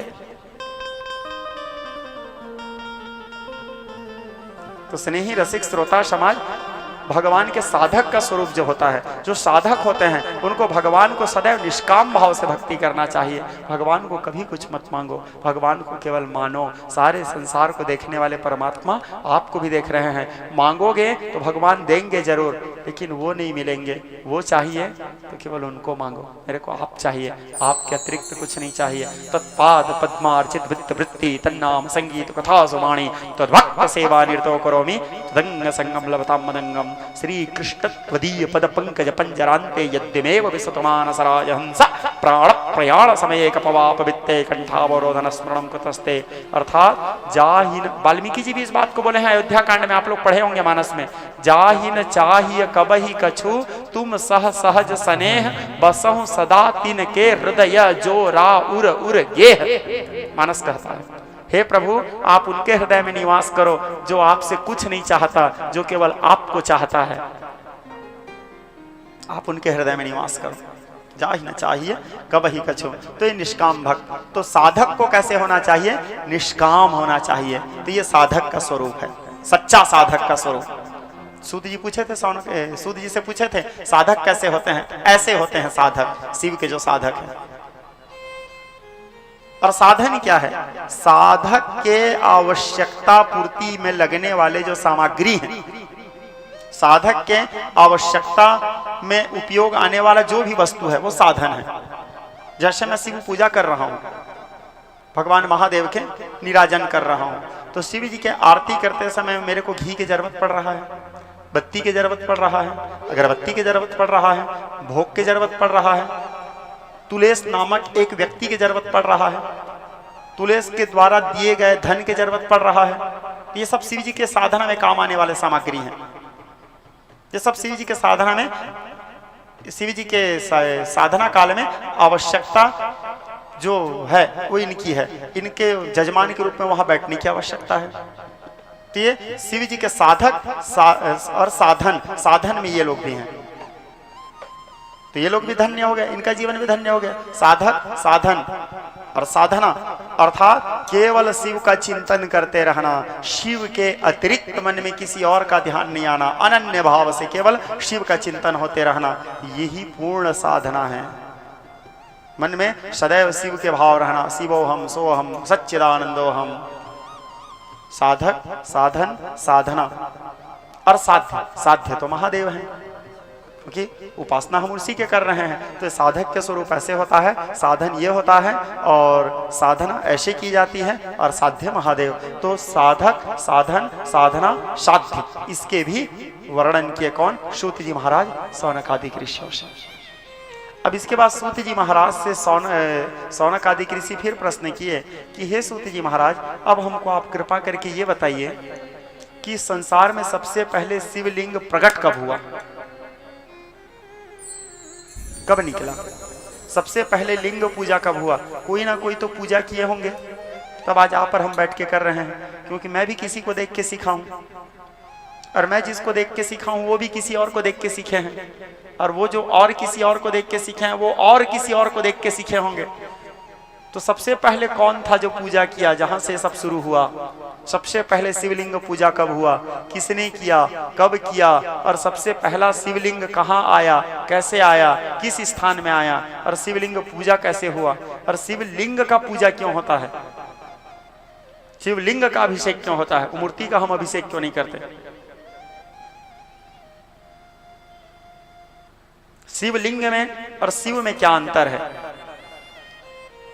इसको भी आप हमको बताइए। तब सूत जी महाराज कहे कि हे ऋषियों, बड़े उत्तम प्रश्न पूछे हो। शिव जी के दो स्वरूप हैं, एक सकल और एक निष्कल। ध्यान से समझिएगा, शिव जी के कितने स्वरूप हैं? दो स्वरूप। ब्रह्म के कितने भेद होते हैं? दो भेद। शिव कौन है? ब्रह्म है। ब्रह्म के भेद कितने होते हैं? दो होते हैं, एक निर्गुण और एक सगुण। निर्गुण अर्थात जिसके कोई रूप नहीं, जिसके कोई आकृति नहीं, जो शून्य है, शून्य शून्य महाशून्य, वो निर्गुण। और सगुण अर्थात जिसके रूप हैं, जिसके हाथ हैं, जिसके पैर हैं, जिसके कान हैं, जिसके नाक हैं, जिसके ओंठ हैं, जिसके आँख हैं, जिसके भाव हैं, जिसके दांत हैं, जिसके जीव हैं, सगुण। और निर्गुण यानी जिसका कोई रंग नहीं, जिसका कोई रूप नहीं, जिसका कोई आकृति नहीं, जो शून्य शून्य महाशून्य, निर्गुण। तो ब्रह्म के कितने भेद होते हैं? दो भेद, एक निर्गुण और एक सगुण। तो शिव जी निर्गुण भी हैं और शिव जी सगुण हैं। भगवान केवल शिव ही हैं या नारायण ही हैं? हम लोग क्या है, जनरली सबको भगवान बोल देते हैं। गणेश भगवान, हनुमान भगवान, शनि भगवान, राहु भगवान, केतु भगवान, ये सब भगवान नहीं है, असिस्टेंट है भगवान लोगों के। कौन है ये लोग? असिस्ट कर्मचारी लोग हैं, भगवान के द्वारा दिए गए कामों को करते हैं। राहु को बोले हैं बेटा राहु तू मेरा ये काम करना, हाँ। शनि को बोले शनि तू मेरा ये काम करना, हाँ। केतु को बोले केतु हाँ तू 2 दिन राम को परेशान करना, हाँ। और उसके तो सबको ऐसे कोई ना कोई काम दिए हैं। गणेश जी को बोले हैं गणेश जी तुम्हारा ये काम है, तुम सबसे पहले पूजा पाओगे, हैं। दुर्गा जी को बोले हैं ये दुर्गा जी का काम है, दुर्गा जी तुम ये काम करोगे। और सबको ऐसे कोई ना कोई काम दिए। इंद्र, हाँ इंद्र तुम पानी गिराओगे। तो ये सब लोग कौन है? कर्मचारी। ये लोग भगवान नहीं है। हेड ऑफ गवर्नमेंट अलग होते हैं, जिसके आदेश को ये सब लोग मानते हैं। तो कोई एक मेन लीडर होता है, तो वो लीडर जो है वो महादेव है या तो नारायण है। शिव को मान सकते हो या नारायण को मान सकते हो, क्योंकि शिव ही नारायण है और नारायण ही शिव है। शिव और नारायण में कोई भेद नहीं है। शिव जी की पूजा करते समय नारायण जी की पूजा करते, जैसे मैं यहाँ शिव जी के, आप लोगों को एक बड़ा सुंदर बात याद आया मेरे को। यहाँ से पहले कहाँ का भागवत चल रहा था जी हमारा? नहीं, तेंदुआ पारा से पहले बाजार अतरिया। हाँ, तो बाजार अतरिया मेरा कार्यक्रम चल रहा था, तो तुलेश मेरे पास फोन किया, गुरुजी। बोले हाँ पुत्र, वो जो हम लोग शिव जी बनाए हो तो पूरा नारायण जी जैसा दिख रहा है गुरुजी, बोल के। तो नारायण जी जैसा लग रहा है। बोला तो शिव जी ही तो नारायण जी है पुत्र, बोला मैं। तो हमारे शिव पुराण भी यही कह रहा है। शिव जी के दर्शन करने का सही तरीका भी यही है। दर्शन करते समय आपको ये लगना नहीं चाहिए कि मैं शिव के दर्शन कर रहा हूँ कि नारायण के दर्शन कर रहा हूँ। अस्मद और युष्मद वाला भाव खत्म हो जाना चाहिए शिव और नारायण के बीच में। जैसे मैं, अब तुम लोग तो शिव जी की पूजा कर रहे हैं, सोच के पूजा करते हो। रात को जब यज्ञ हवन होता है तो मैं यही सोच के पूजा करता हूँ कि नारायण जी की पूजा चल रहा है। मैं उनके सामने हाथ भी जोड़ता हूँ तो मेरे को ऐसे लगता है मेरे जगन्नाथ जी और उसके गोद में महालक्ष्मी बैठी है। अब हमारे महालक्ष्मी क्या है? गोरी है। जगन्नाथ जी कलिया हैं, काला हैं। तो मेरे को ये लगता है जगन्नाथ जी गोद में बैठे हैं, महालक्ष्मी बैठी है साथ में। ऐसे आप लोगों को मैं सही बात बताऊँ ना तो शिव जी गोरे नहीं है, शिव जी काले हैं। ये अंदर का बात है, किसी को मत बताना आप लोग, ठीक है? सही वास्तव में शिव जी का स्वरूप क्या है? शिव जी काले हैं और माता सही देखा जाए तो गोरी है, बहुत गोरी है भगवती, इसलिए उनका नाम गौरी। क्या है भगवती का नाम? गौरी, क्योंकि भगवती गोरी है। सही बात यह है कि जगन्नाथ जी भी गोरे हैं। जगन्नाथ जी गोरे हैं और शिव जी काले हैं। अब आप लोग सोच रहे होंगे गुरुजी बहा गया है क्या, बोल के हैं? हमेशा गुरुजी बोलते हैं कर्पूर गौरम, आज काला बना दिए शिव जी का, बोल के। नहीं, वास्तविक जो स्वरूप है शिव जी का वो काला स्वरूप है, और भगवती के जो वास्तविक स्वरूप है वो गोरी स्वरूप है। जगन्नाथ जी का जो वास्तविक स्वरूप है, राम जी का जो स्वरूप है, कृष्ण जी का जो स्वरूप है, राम कृष्ण ये लोग सब गोरे हैं। तो फिर शिव जी गोरे क्यों दिखते हैं, काले हैं? तो देखो, सृष्टि निरूपण में आओ, मैं देवी भागवत की थोड़ा सा चर्चा करता हूँ। देवी भागवत में कथा आता है, जब सृष्टि हुआ बेटा तुलेश, तो सतोगुण, रजोगुण और तमोगुण, ये 3 गुण से सृष्टि हुआ। तो तमोगुण का स्वरूप क्या है? तमोगुण से कौन हुए? भगवान शंकर। शतोगुण से कौन हुए? नारायण जी, विष्णु जी। और रजोगुण से कौन हुए? ब्रह्मा जी। तो रजोगुण का स्वरूप क्या है? रक्त वर्ण है। रजोगुण यानी रज यानी रक्त। तो ब्रह्मा जी का वर्ण सही देखा जाए तो रक्त वर्ण है ब्रह्मा जी। रजोगुण से ब्रह्मा जी हुए। अब सतोगुण, सतोगुण से कौन हुए? नारायण जी हुए, विष्णु जी हुए। तो सतोगुण का कौन सा स्वरूप है? सतोगुण यानी सफेद। तमोगुण, तमोगुण से भगवान शंकर हुए। तमोगुण का स्वरूप क्या है? काला। तमोगुण यानी काला। तम काला, सत सफेद, रज रक्त। तो ब्रह्मा जी रक्त वर्ण है, भगवान नारायण जी श्वेत वर्ण है और भगवान शंकर काले रंग है। तो फिर भगवान शंकर गोरे क्यों दिखते हैं? जगन्नाथ जी काले क्यों दिखते हैं? माता काली क्यों दिखती है? इसलिए विकट माया करते हैं एक दूसरे को, इसलिए बहुत प्रेम है एक दूसरे से सबको। शिव जी दिन भर नारायण जी के चिंतन करते रहते हैं, दिन भर नारायण जी के बारे में सोचते रहते हैं, नारायण जी के बारे में सोचते रहते हैं, नारायण जी के चिंतन करते रहते हैं। और चिंतन जो होता है वो बहुत विचित्र चीज होता है श्रोता समाज।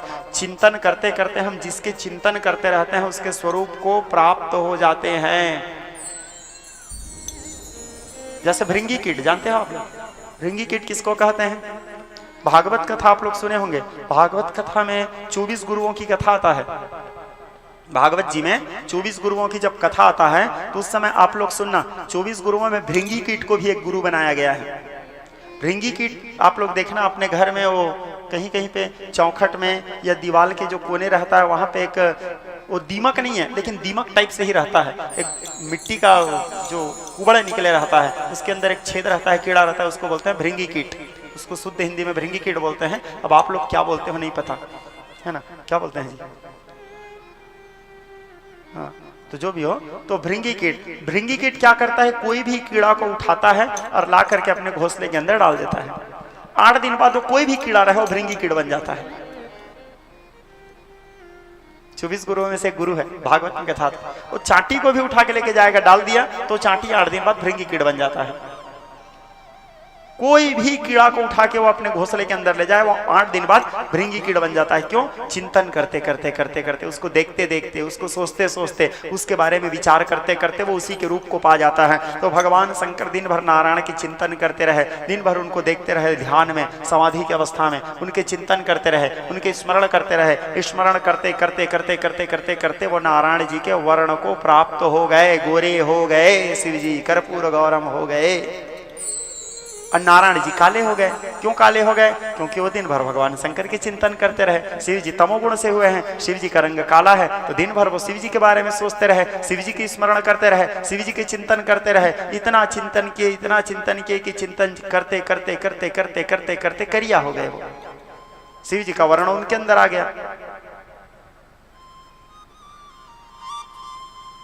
सतोगुण, रजोगुण सृष्टि कहता है, देवी सप्तशती कहता है, सतोगुण, रजोगुण, तमोगुण का वर्णन करता है। तो इसीलिए शिव जी काले होते हुए भी गोरे हो गए और नारायण जी, जगन्नाथ जी गोरे होते हुए भी काले हो गए। अब भगवती क्यों काली है हो गई? क्योंकि भगवती भी गोरी है, वो भी शिव जी के ही बारे में सोचती है। काले वाले जो उनका वास्तविक स्वरूप है, सोचते सोचते शिव जी की स्मरण करते करते, उनसे प्यार करते करते करते करते करते करते करते करते प्यार में डूब गई और वो भी विलयी हो गई। हाँ, तो भगवती का वर्ण शिव जी को स्मरण करते करते, शिव को चिंतन करते करते, जैसे मैं महाराज की कथा आप लोगों को बताया हूँ 1-2 बार। महाराज की कथा बताने का तो खैर ज़्यादा समय नहीं मिल पाता श्रोता समाज, क्योंकि भागवत में क्या होता है, जिस दिन महाराज की कथा होता है वही दिन रुक्मिणी ब्याह भी करना रहता है। अब प्यार और ब्याह दोनों एक ही दिन आ जाता है। अब ब्याह को कहीं ज़्यादा वर्णन करो तो राधा भड़क जाएगी, और प्यार को ज़्यादा वर्णन करो तो रुक्मिणी भड़क जाएगी। सौतिया डाह कहीं पैदा ना हो जाए। तो कई जगह क्या है, महाराज की कथा वर्णन करता हूँ तो रुक्मिणी विवाह को संक्षिप्त कर देता हूँ, और कहीं रुक्मिणी विवाह को विस्तार से वर्णन करता हूँ तो महाराज को संक्षिप्त कर देता हूँ। तो महाराज में मैं शायद यहाँ सुनाया था, लगता है महाराज की कथा जब मैं पहली बार किया था तो आप लोगों को याद होगा। भगवती राधा एक बार जब कृष्ण की याद की, जब कृष्ण उनको छोड़ के चले गए थे कहाँ, मथुरा, तो कृष्ण के याद में खोई हुई थी मैया। और क्या हुआ फिर? श्याम श्याम राटाता राटाता राधा श्याम भये सखियन सो यूं पूछते कि राधा कहाँ गए। श्याम श्याम रटत रटत राधा श्याम भय। कृष्ण के स्मरण करते करते करते राधा एक दिन खुद कृष्ण बन गई। और कृष्ण बनने के बाद वह अपने सहेलियों से पूछती है कि राधा कहाँ गई, देखे क्या तुमने राधा को? कृष्ण बन के राधा को पूछने लगी। कौन? राधा। श्याम, ये है प्रेम। श्याम श्याम राटात राटात राधा श्याम भये सखियन सो यूं पूछते कि राधा कहाँ गए। तो ये चिंतन का प्रभाव, जैसे आप लोग रामायण में भी सुने हो, गीध जब मरा, गीत की कथा आप लोग जानते हो, करी कौन भक्ति जटायु बिचारा, बना रूप राघव फिर भी तुम्हारा। अर्थात मानस के चौपाई में गोस्वामी तुलसीदास जी लिखते हैं, आप लोग पढ़े होंगे, गीध देह तजी धरी हरि रूपा। आता है लाइन, गीध देह तजी धरी हरि रूपा। गीध मरते मरते नारायण जी के रूप को पा गए, राम जी के रूप को पा गए, राम जी बन गए। कौन? वो जिंदगी भर सड़ा मांस खाने वाला जटायु, राम के चिंतन करते करते, राम के स्मरण करते करते राम के रूप को पा गए। तो हम किसी को उससे ज्यादा प्यार करते हैं तो क्या है, फिर धीरे से हमारा सकल सूरत भी उसके जैसे दिखना शुरू हो जाता है। धीरे से हम उनके जैसे, उसके वर्ण, उनके स्वरूप, ये सब चीज हमारे ऊपर धीरे से व्याप्त हो जाते हैं। श्याम श्याम रटत। तो शिव जी निरंतर नारायण जी के चिंतन करने के कारण गोरे हो गए, और नारायण जी निरंतर शिव जी के चिंतन करने के कारण अब क्या है, यहाँ भी हमारा स्टेज भी बड़ा अद्भुत विचित्र बना है। एक दोनों अगल बगल एक दूसरे को देख रहे हैं। यहाँ से जगन्नाथ जी बड़े बड़े आंख से शिव जी को देख रहे हैं, और उधर से शिव जी जगन्नाथ जी को देख रहे हैं। यहाँ बिल्कुल स्टेज बाकी जगह के कथा के अपेक्षा एकदम अनुकूल बना है। ये निरंतर उनको देख रहे हैं और वो निरंतर इनको देख रहे हैं, और बीच में हम दोनों को देख रहे हैं। दोनों के बीच में मैं हूँ। मैं उधर भी देखता हूँ और इधर भी देखता हूँ। तो ठीक है, उधर शिव जी निरंतर जगन्नाथ जी को देख रहे हैं और जगन्नाथ जी निरंतर शिव जी को देख रहे हैं। मस्त स्टेज है। धन्यवाद राम, बहुत बहुत मंगल। तुम्हारे मेहनत से दोनों एक दूसरे से मिला दिए तुम, ठीक है। तो मेरा आशीर्वाद है तुम भी अंतिम में जाके यहाँ मिल जाओ बेटा, दिल से आशीर्वाद है। भगवान तुमको मुक्ति दिलाए।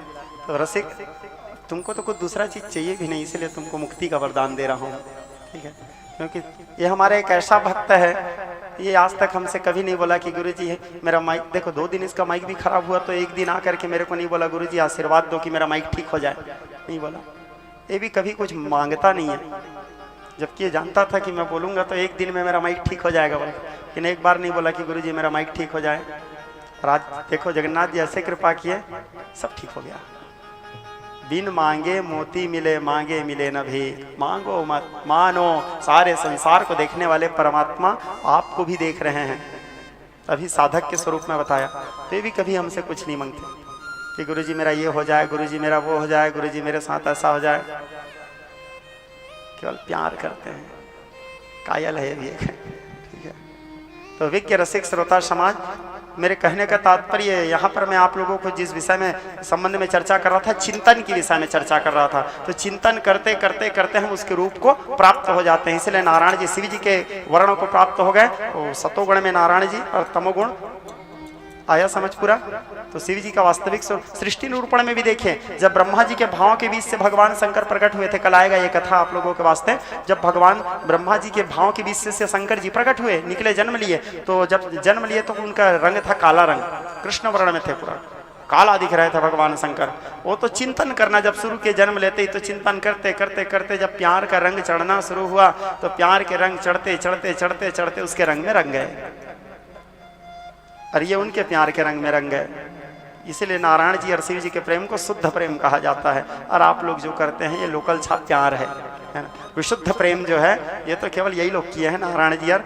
तो ये है प्रेम। हम किसी के भी प्रेम को प्रेम का नाम दे देते हैं। प्रेम और वासना में बहुत अंतर होता है, प्रेम और मोह में बहुत अंतर होता है। प्रेम में थोड़ा सा भी अंश मात्र भी निज सुख सुखित्वम का भाव नहीं होता। प्रेम में केवल और केवल त्वत् सुख सुखित्वम का भाव होता है। केवल अपने प्रेमास्पद को सुख देने का भाव रहता है। आप लोग ऐसे करते हो? हम लोग ऐसे नहीं करते, और हम लोग ऐसे कर भी नहीं सकते, कली जीव लोग हैं हम लोग। तो प्रेम भी स्वार्थ लागी करे सब प्रीति, स्वार्थ के लिए ही प्रेम करते हैं। बाप बच्चा से इसलिए प्रेम करता है, मैं मर जाऊंगा तो मेरे हाड़ा को सरोएगा गंगा में ले जाके, मैं मरूंगा तो आगे देगा। बच्चा बाप से इसलिए प्रेम करता है, मेरे को पढ़ाएगा लिखाएगा, मेरे नौकरी लगा देगा, मेरे लिए कपड़ा खरीद देगा, इसलिए बच्चा बाप से प्रेम करता है। संसार तो उसको भी हम प्रेम का नाम नहीं दे सकते, सब मोह में बंधे हुए हैं, माया जाल है। शुद्ध प्रेम केवल ईश्वर से किया जा सकता है, और मुक्त प्रेम केवल और केवल परमात्मा से किया जा सकता है, और परमात्मा ही केवल हमसे प्रेम करते हैं। बाकी संसार के सारे रिश्ते नाते माया मोह हैं।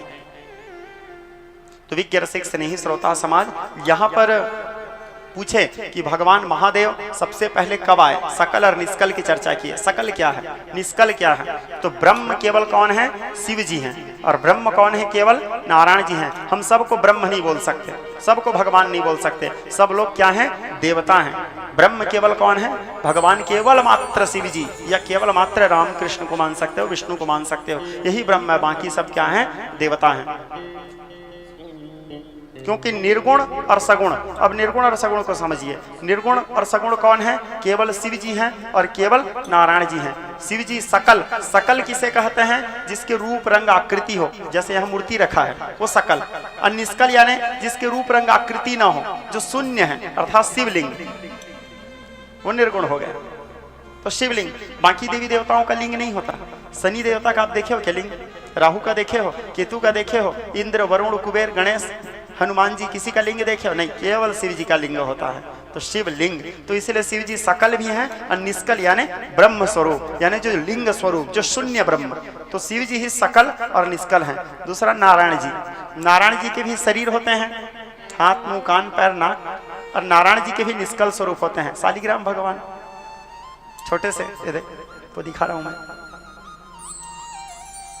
ठीक है। हालांकि ये शालिग्राम भगवान नहीं है, ये कोई और चीज है, लेकिन ऐसे ही दिखते हैं शालिग्राम जी भी, पूरा सेम। तो विज्ञ रसिक स्नेही स्वजन शालिग्राम जी, नारायण जी के भी दो हैं, एक सकल और एक निष्कल। अब बाकी किसी का नहीं है सकल और निष्कल, केवल नारायण और केवल मात्र शिव जी ही सकल और निष्कल हैं। इसलिए पार ब्रह्म परमेश्वर केवल नारायण जी और शिव जी को ही माना जाता है। अब इन दोनों में भेद क्यों नहीं है, अस्मद और युष्मत का भाव क्यों नहीं है, अभी थोड़ी देर बाद, जस्ट 5 मिनट बाद वो कथा आने वाला है, ध्यान से सुनते रहना। तो अभी सूत जी सौनकादि ऋषि से क्या प्रश्न किए कि सबसे पहले शिवलिंग प्रादुर्भूत कब हुआ, कब प्रकट हुआ, सबसे पहले किसने उनका पूजा किया। तो सूत जी महाराज सौनकादिक ऋषियों को बोले, ऋषियों एक समय की बात है, ब्रह्मा जी और भगवान शंकर में, ब्रह्मा जी और भगवान नारायण जी में परस्पर प्रेम था। ब्रह्मा जी नारायण जी से बहुत प्रेम करते हैं और नारायण जी ब्रह्मा जी से बहुत प्रेम करते हैं। एक बार क्या हुआ, ब्रह्मलोक घूमने जाने का मन किया, किनको, नारायण जी को। तो ब्रह्मलोक गए घूमने के लिए।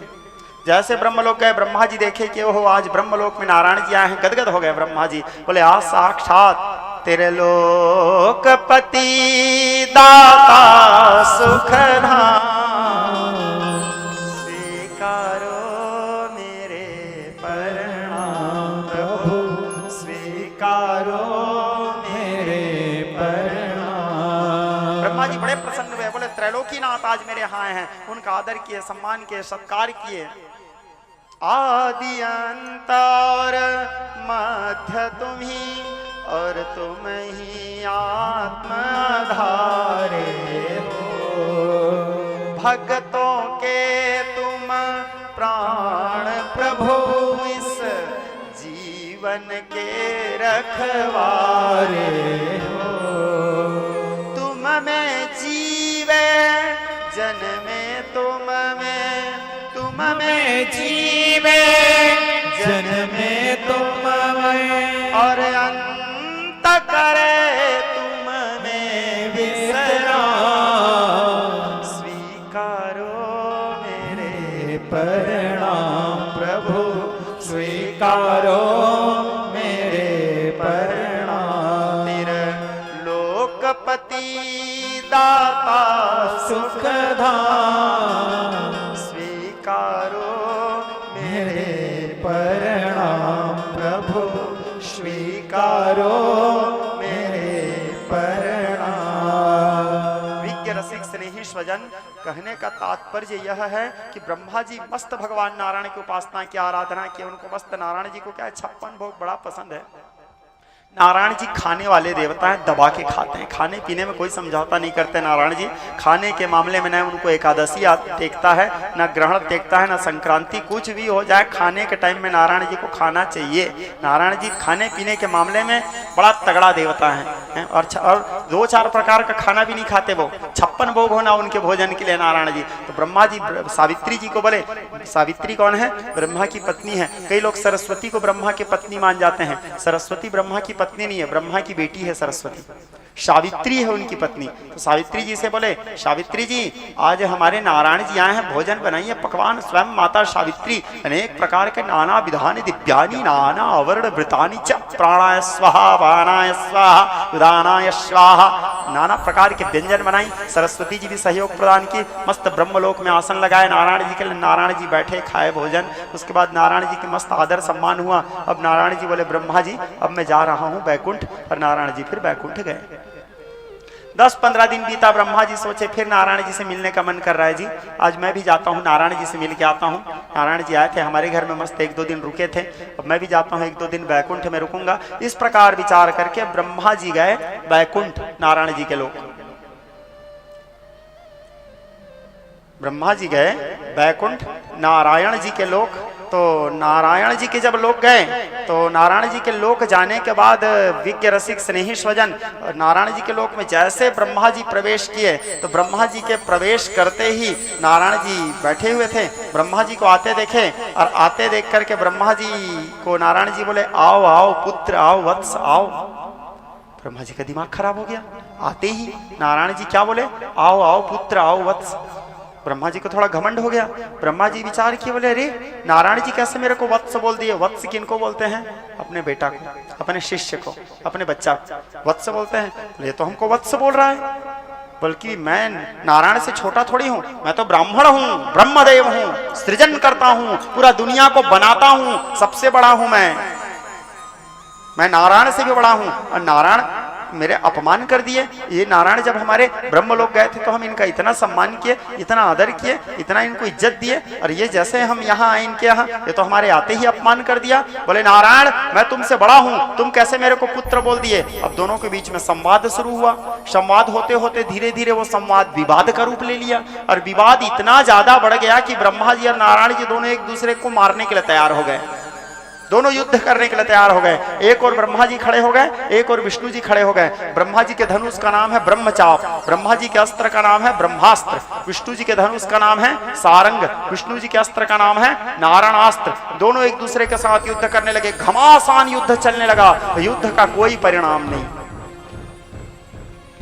ना ब्रह्मा जी जीत रहे हैं, ना नारायण जी जीत रहे हैं, विष्णु जी जीत रहे हैं। युद्ध करते करते करते करते करते करते कई दिन बीत गए, युद्ध का कोई परिणाम नहीं निकला।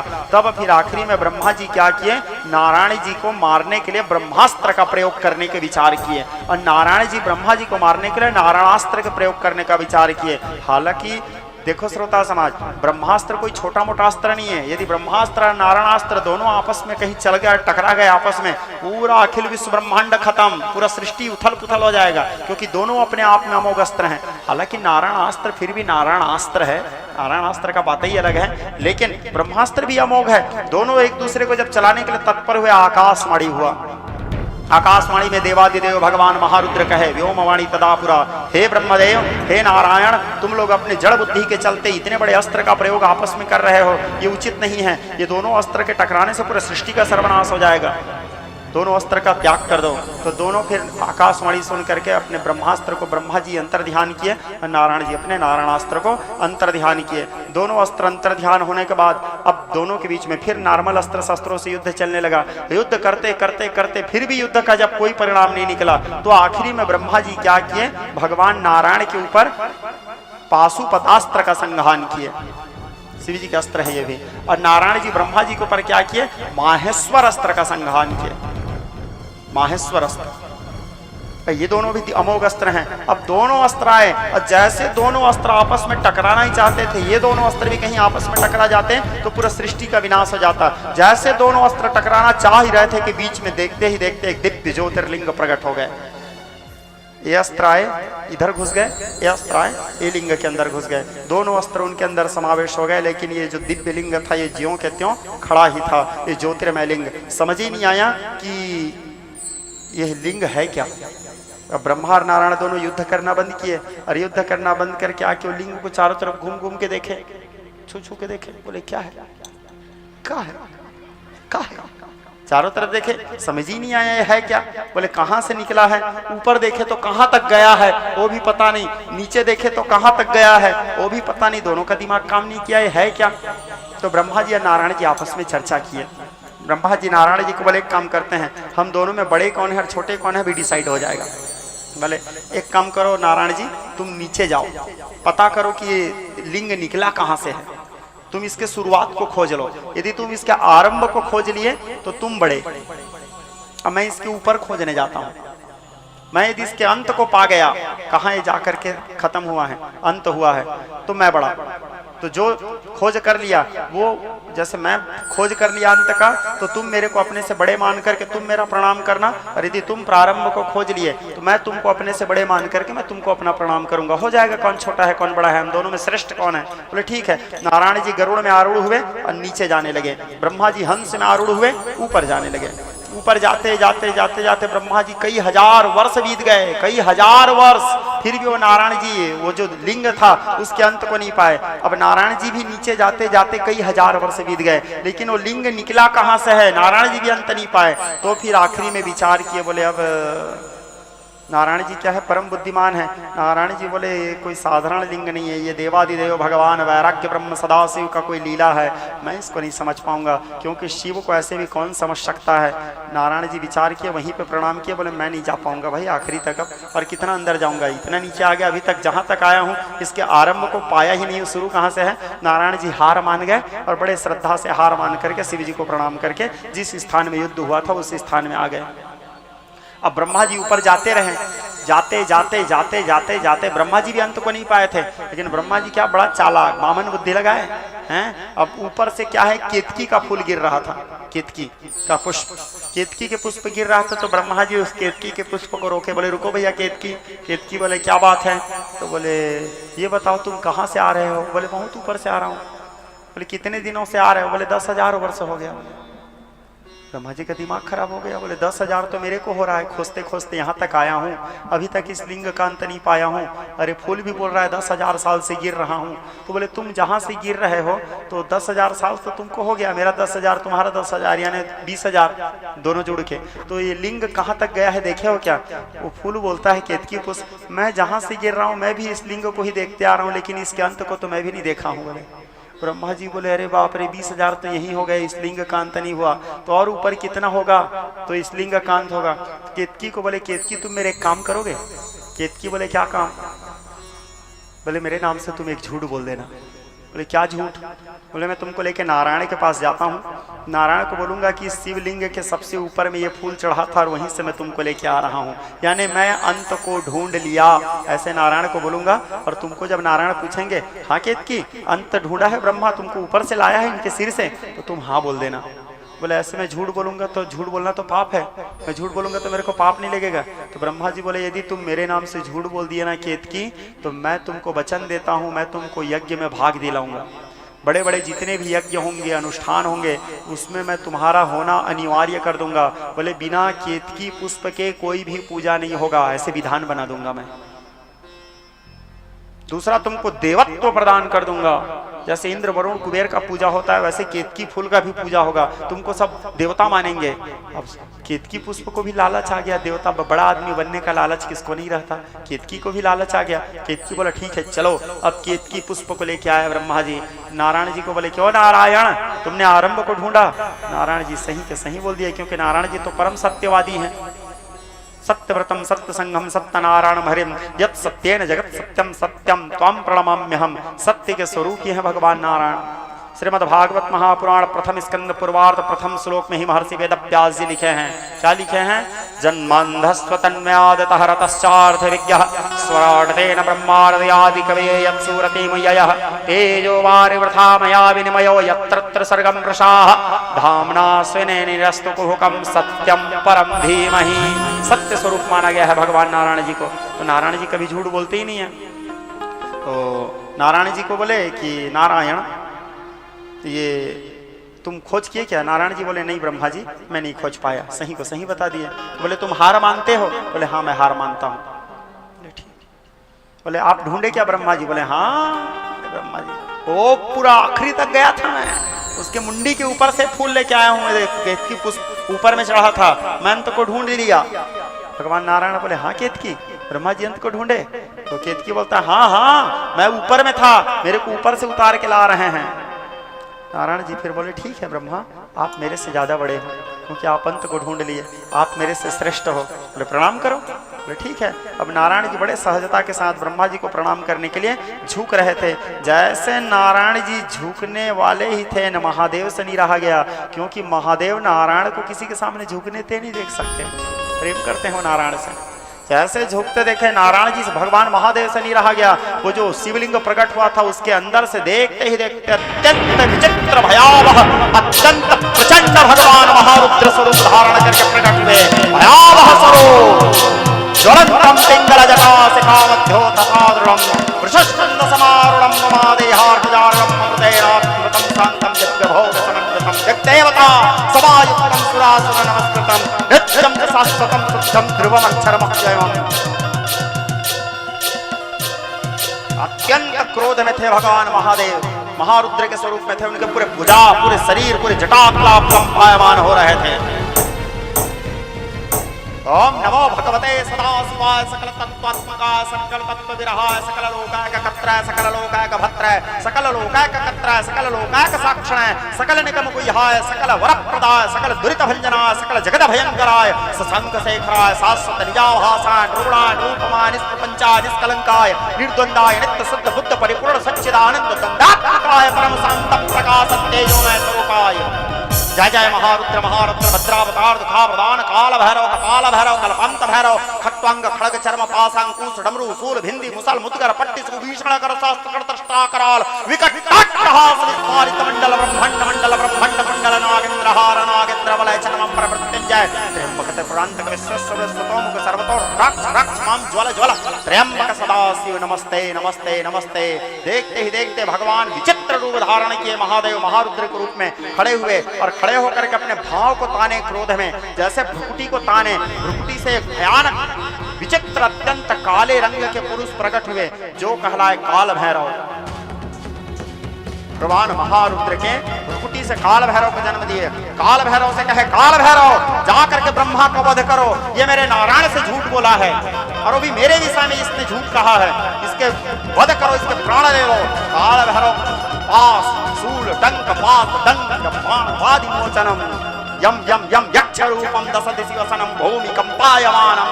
काल भैरव रूप धारण करके जैसे ब्रह्मा जी के वध करने जा ही रहे थे, नारायण जी आए और नारायण जी आकर के भगवान महारुद्र के सामने घुटना टेक दिए, हाथ जोड़ करके उनकी स्तुति करने लगे, उनको मनाने लगे, उनके प्रार्थना करने लगे और स्तुति करते हुए कहते हैं भगवान नारायण जी जब प्रार्थना किए किनका, शिव जी का, तो शिव जी बड़े प्रसन्न हो गए। बोले मैं तुम्हारे ऊपर प्रसन्न हूँ नारायण। तो बोले इतना कृपा करो महादेव, ब्रह्मा जी को क्षमा कर दो। बोले मैं जानता हूँ ब्रह्मा ने झूठ कहा है, लेकिन मेरे लिए आप ब्रह्मा को क्षमा कर दो ना महादेव, आपके शरणागत हूँ मैं। नारायण जी मनाए ब्रह्मा जी के प्राणदान के लिए, इसको मेरे नाम से प्राणदान दे दो।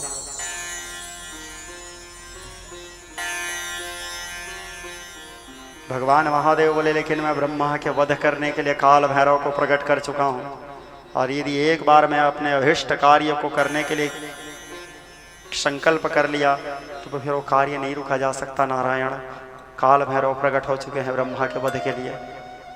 आप तो अवघड़ हैं महादेव, सर्व समर्थ हैं। शंकर दीन दयाल प्रभु मोह पर हो कृपाल, साप अनुग्रह होए जही नाथ ही तोरे काल। शिव समान दाता नहीं विपत्ति विदारण हार, लज्जा मोरे राखिए वरदा के शरणागत हूँ महादेव। बोले ठीक है नारायण, तुम्हारे कहने पर मैं ब्रह्मा को जीवन दान देता हूँ, लेकिन इसके पांचवा जो सर है, ब्रह्मा जी के 5 सर थे पहले, इनके जो 5वां सर है वो जिस सर से वो जिस मुंह से वो झूठ बोला है कि मैं अंत को खोजा हूँ, अरे मेरे अंत को तो मैं नहीं जानता नारायण।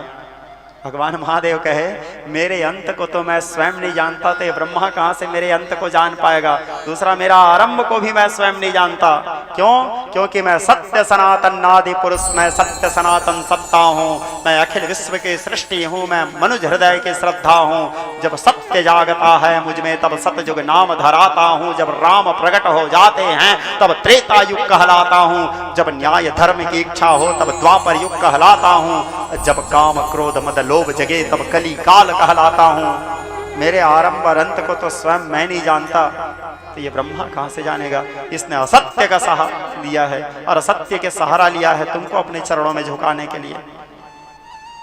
तो अपने अभिष्ट कार्य के लिए जो मैं काल भैरव को प्रादुर्भूत किया हूँ, प्रकट किया हूँ, वो तो अपना कार्य करेगा। तुम्हारे कहने पर मैं ब्रह्मा को प्राणदान देता हूँ, लेकिन जिस मुंह से इसने झूठ बोला है उसके उस गले को मैं कटवा देता हूँ। काल भैरव से कहे काल भैरव ब्रह्मा के 5वां मस्तक का भंजन करो, और काल भैरव जाकर के ब्रह्मा जी के 5वां सर को काट दिए। काटने के बाद भगवान महादेव बोले तुमने झूठ बोला है ब्रह्मा नारायण से, इसलिए जाओ मैं तुमको श्राप देता हूँ। आज के बाद इस संसार में कोई तुम्हारा पूजा नहीं करेगा, कहीं भी तुम्हारा मंदिर नहीं बनेगा, कहीं भी तुम्हारा देवालय नहीं बनेगा, कहीं भी तुम्हारे नाम से कोई यज्ञ अनुष्ठान नहीं होगा। तुमको मैं पूजा पाठ से च्युत करता हूँ। महादेव ब्रह्मा जी को कहे तो वही महादेव के ही कारण कहीं ब्रह्मा जी का आप लोग मंदिर नहीं देखते होंगे, कहीं पे ब्रह्म मंदिर नहीं बनता, ना कहीं ब्रह्मा जी का अलग से पूजा होता है। जैसे आप यज्ञों में भी देखते होंगे सब देवी देवताओं को पूजा हुआ, लेकिन ब्रह्मा जी का वहाँ पे कहीं पे आप देखिए सर्वतो भद्रमंडल लिंगतो भद्रमंडल सब हैं, लेकिन कहीं पे ब्रह्मा जी का स्थान नहीं है। एक जगह बस है ब्रह्मा जी का मंदिर, कहाँ है? पुष्कर में है। कौन बनाए उस मंदिर को? खेताराम जी महाराज। खेताराम जी महाराज कौन है? ये राजपुरोहित जो समाज हैं, ब्रह्मा जी के ही अंश थे वो। ब्रह्मा जी के ही अवतार माना गया है खेताराम जी महाराज को।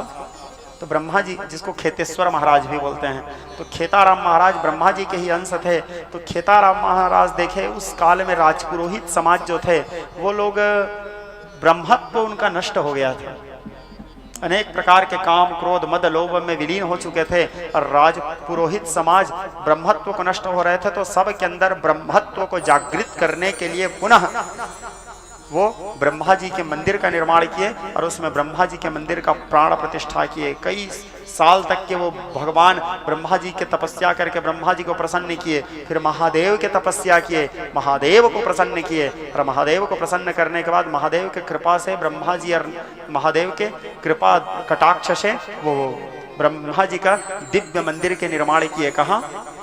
पुष्कर में। और पुष्कर में ब्रह्मा जी के मंदिर निर्माण करने के बाद फिर यज्ञ हुआ, ब्रह्म यज्ञ संपन्न हुआ। ब्रह्म यज्ञ के संपन्न होने के बाद पूर्णाहुति का समय आया। तो बोले पूर्णाहुति अभी मत करो, रुको, आए हुए समस्त श्रद्धालुओं को पहले भोजन करवाओ। सबको अपने हाथों से भोजन करवाए और सबको अपने हाथों से भोजन करवाने के बाद सभी लोगों को यथा योग्य सबको जनेऊ वस्त्र आदि भेंट किए, सबको ब्रह्मत्व प्रदान किए, सबके अंदर में ब्रह्मत्व जागृत किए। उसके बाद फिर खेताराम स्वामी बैठ गए और आसन लगा के बैठने के बाद भगवान महादेव से बोले, हे महादेव, आपके द्वारा दिए गए श्राप के बाद भी मैंने ब्रह्मा जी के मंदिर का निर्माण किया है, जबकि ये धर्म के विरुद्ध है, फिर भी मैं आपके श्राप का पालन नहीं किया और आपकी ही कृपा से मैं ये मंदिर मेरे इन पूरे समाज वालों के लिए, इन राजपुरोहित वर्ण वालों के लिए, मैं ब्रह्मत्व जागृत करने के लिए, परोपकार के लिए, इसमें मेरा कोई स्वार्थ नहीं था महादेव, परोपकार के लिए, जन कल्याण के उद्देश्य से मैं ये ब्रह्मा जी का अद्वितीय एकलौता मंदिर बनाया हूँ। लेकिन मैंने कहीं ना कहीं आपके द्वारा दिए गए श्राप का उल्लंघन किया है, इसलिए मैं आपके चरणों में अपने प्राण को विसर्जित करता हूँ। इस प्रकार कहते हुए खेताराम जी भगवान महादेव के चरणों में अपने इस पंच भौतिक शरीर को विलीन कर दिए। उसके बाद फिर जो उनके शिष्य हुए वो उस पीठ में बैठे, फिर उनके बाद उनके जो शिष्य है वो उस पीठ में बैठे। ऐसे उत्तराधिकारी बनते बनते फिर खेतेश्वर जी शुरू हुआ।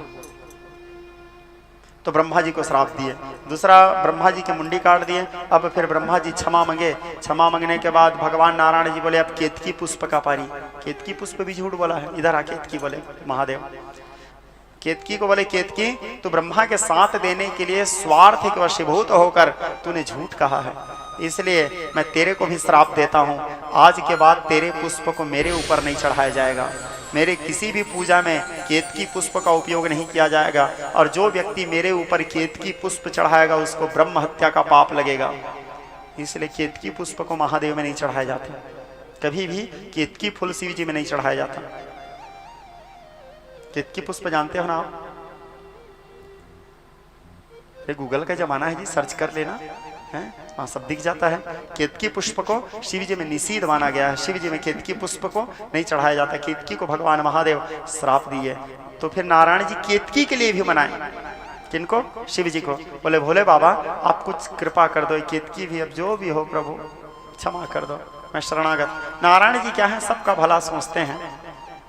तो नारायण जी उनके लिए भी जब मनाए तो नारायण जी को बोले, अब मैं इनको श्राप तो दे चुका हूँ कि मेरे ऊपर नहीं चढ़ाएंगे, तो श्राप को तो वापस नहीं ले सकता। दूसरा, जो व्यक्ति नारायण से छल किया है मैं उसको कभी माफ नहीं कर सकता। महादेव कहे, जो मेरे नारायण का नहीं हुआ वो मेरा कभी नहीं हो सकता। राम जी भी तो इस बात को बोले थे, कहां बोले हैं?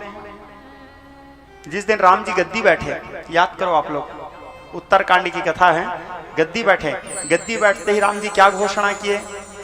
और वे कहूँ पतमत सब ही कहो कर जोर, शंकर विमुख भजय नर भगति न पावहि मोर। जो व्यक्ति भगवान शंकर से विमुख होकर मेरे को पाना चाहेगा मेरे को कभी नहीं पा सकता।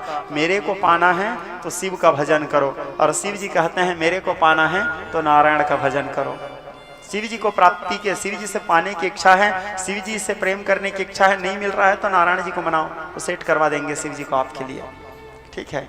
और यदि नारायण जी को पाने की इच्छा है, नारायण जी नहीं मिल रहे हैं तो शिव जी को प्रसन्न करो, शिव जी कृपा करने से नारायण से मिला देंगे आपको। दोनों एक दूसरे के पूरक हैं। तो विज्ञ रसिक भावग्राही मानस प्रेमी श्रोता समाज, हमारे कैमरा वाले लोग भी तत्पर रहते हैं फोटो के लिए।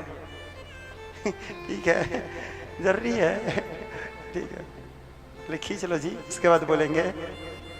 हाँ, बोलिए भक्त वत्सल भगवान के जय। हाँ, तो शिव जी को पाना है तो नारायण जी की आवश्यकता है, नारायण जी को पाना है तो शिव जी की आवश्यकता है, नारायण जी मनाए। बोले केतकी पुष्प के ऊपर भी कुछ कृपा कर दो भोले बाबा। तो बोले ठीक है, अब इसको मैं स्वीकार तो नहीं करूंगा, क्योंकि भगवान शंकर एक बार किसी को त्याग दिए तो त्याग दिए, सती को भी त्याग दिए तो त्याग दिए, दोबारा उसको अपने वाम भाग में नहीं बिठाए, सामने में बिठाए। सन्मुख शंकर आसन दिन्हा, वाम भाग हर आसन दिन्हा वाला समय खत्म, परीक्षा लिए त्याग दिए तो उसको वाम भाग में छोड़ के सामने में बिठाते थे भगवान महादेव। शिव जी का एक सिद्धांत, एक बार किसी चीज को छोड़ दिए तो छोड़ दिए। तो श्री भोले बाबा क्या कि इसको मैं त्याग दिया, अब ये नहीं स्वीकार नहीं करूंगा।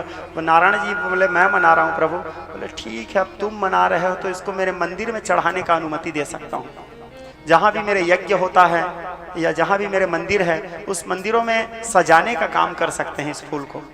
मंदिर के बाहर में, अंदर नहीं, मंदिर के बाहर बाहर जैसे सजावट के लिए इस केतकी पुष्प का शिवालय में उपयोग किया जा सकता है, मेरे यज्ञशाला के बाहर बाहर सजाने के लिए इसका उपयोग किया जा सकता है, लेकिन मेरे में नहीं चढ़ाना है। तुम बोल रहे हो इसलिए वो सजाने का अनुमति बस दिया हूँ। तो शिव जी के पूजा में केतकी पुष्प के को मंदिर में या देवालय में सजाने का उपयोग कर सकते हैं, चढ़ाना निषेध माना गया है। तो ब्रह्मा जी का पारी गया, केतकी का पारी गया, अब नारायण जी को बोले भगवान महादेव अब तुम आओ, तुम्हारा पारी बोले, क्योंकि तीनों थे उस युद्ध में।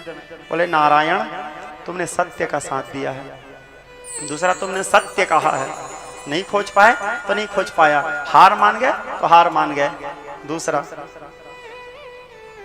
और हे नारायण तुम्हारे कारण मैं ब्रह्मा को भी माफ कर दिया, तुम्हारे कारण मैं केतकी को भी माफ कर दिया, इन दोनों के लिए तुम मेरे पास प्रार्थना किए हो, बड़े उदार हो नारायण, तुम्हारे इस उदारता, तुम्हारी इस करुणा को देख करके मैं प्रसन्न हूँ। इसलिए हे नारायण जाओ, मैं तुमको वरदान देता हूँ कि आज के बाद इस संसार में जो कोई तुम्हारा पूजा करेगा उसको अलग से मेरे पूजा करने की आवश्यकता नहीं पड़ेगा, और जो कोई मेरा पूजा करेगा उसको अलग से तुम्हारे पूजा करने की आवश्यकता नहीं पड़ेगा। तुम ही शिव कहलाओगे और मैं ही नारायण कहलाऊंगा। ये मेरा वरदान है कि हम दोनों के बीच में आज के बाद कभी कोई भेद नहीं रहेगा, सारा संसार तुमको भी परम ब्रह्म परमात्मा मानेंगे, तुमको भी ब्रह्म मानेंगे, और जो व्यक्ति तुम्हारे और मेरे में भेद देखेगा वो ना तो कभी तुमको प्राप्त कर पाएगा और ना तो कभी मेरे को प्राप्त कर पाएगा।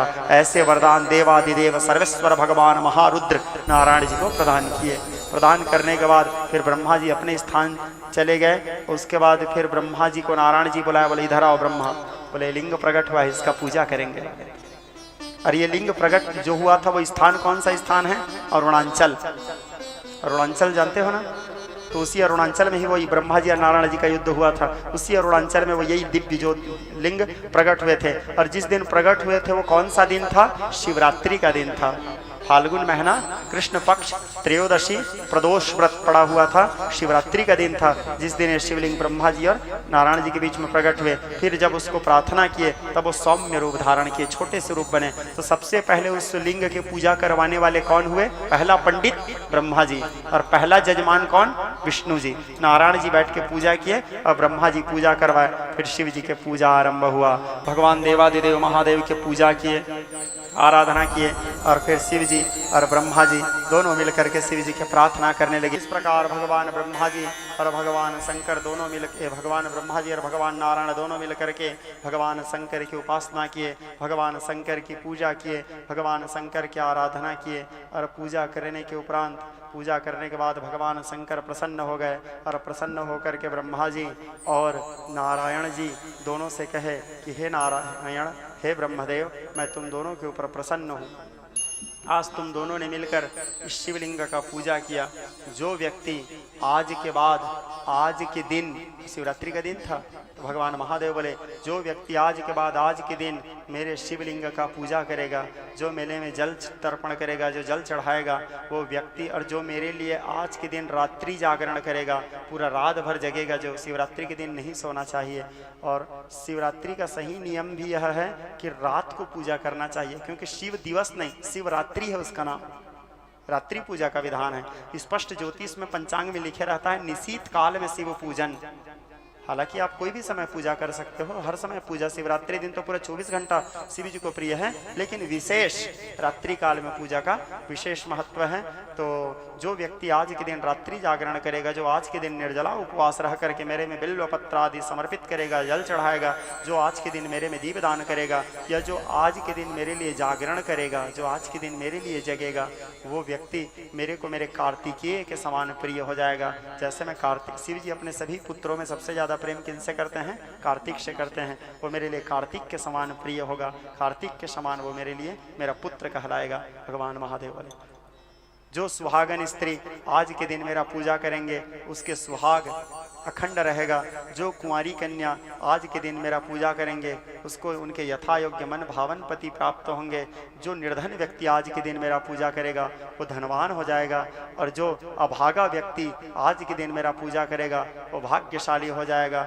मनुष्य जिस उद्देश्य, जिस कामना को लेकर के आज के दिन मेरा पूजा करेंगे उसके प्रत्येक मनोकामनाओं को मैं पूर्ण करूंगा। इस प्रकार भगवान महादेव ब्रह्मा जी और नारायण जी को वरदान दिए, और वरदान देने के बाद भगवान महादेव वहाँ शंतर ध्यान हो गए। उसी दिन से फिर शिवलिंग का पूजा आरंभ हुआ। सबसे पहले शिवलिंग उसी समय प्रकट हुआ था। और लिंग, शिवलिंग का तात्पर्य क्या है? कई लोग शिवलिंगों को क्या मान जाते हैं? ये शिव जी का लिंग है सोचते हैं। शिवलिंग, कई लोगों के अंदर ऐसे भाव रहता है, शिवलिंग यानी और शिव का लिंग नहीं है। लिंग का अर्थ होता है प्रतीक। लिंग का क्या अर्थ होता है? प्रतीक। लिंग का अर्थ होता है चिन्ह। जैसे पुरलिंग, पुरलिंग यानी वो मनुष्य है, जैसे तुलेश पुरलिंग है, मंजूषा स्त्रीलिंग है।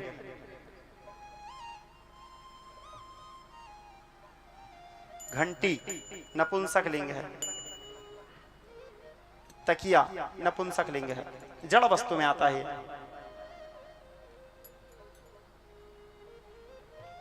लिंग का अर्थ होता है, हाँ, ये पुरुष का प्रतीक। पुरलिंग यानी ये पुरुष का प्रतीक, स्त्रीलिंग यानी ये स्त्री का प्रतीक। पुरलिंग, स्त्रीलिंग। तो शिवलिंग यानी शिव का प्रतीक, वो शिव का लिंग नहीं है। हाँ, ये शिव जी के प्रतीक हैं। क्योंकि शिव कहाँ है? शिव तो सर्वत्र है। शिव का कोई रूप थोड़ी है, एक परमानेंट रूप।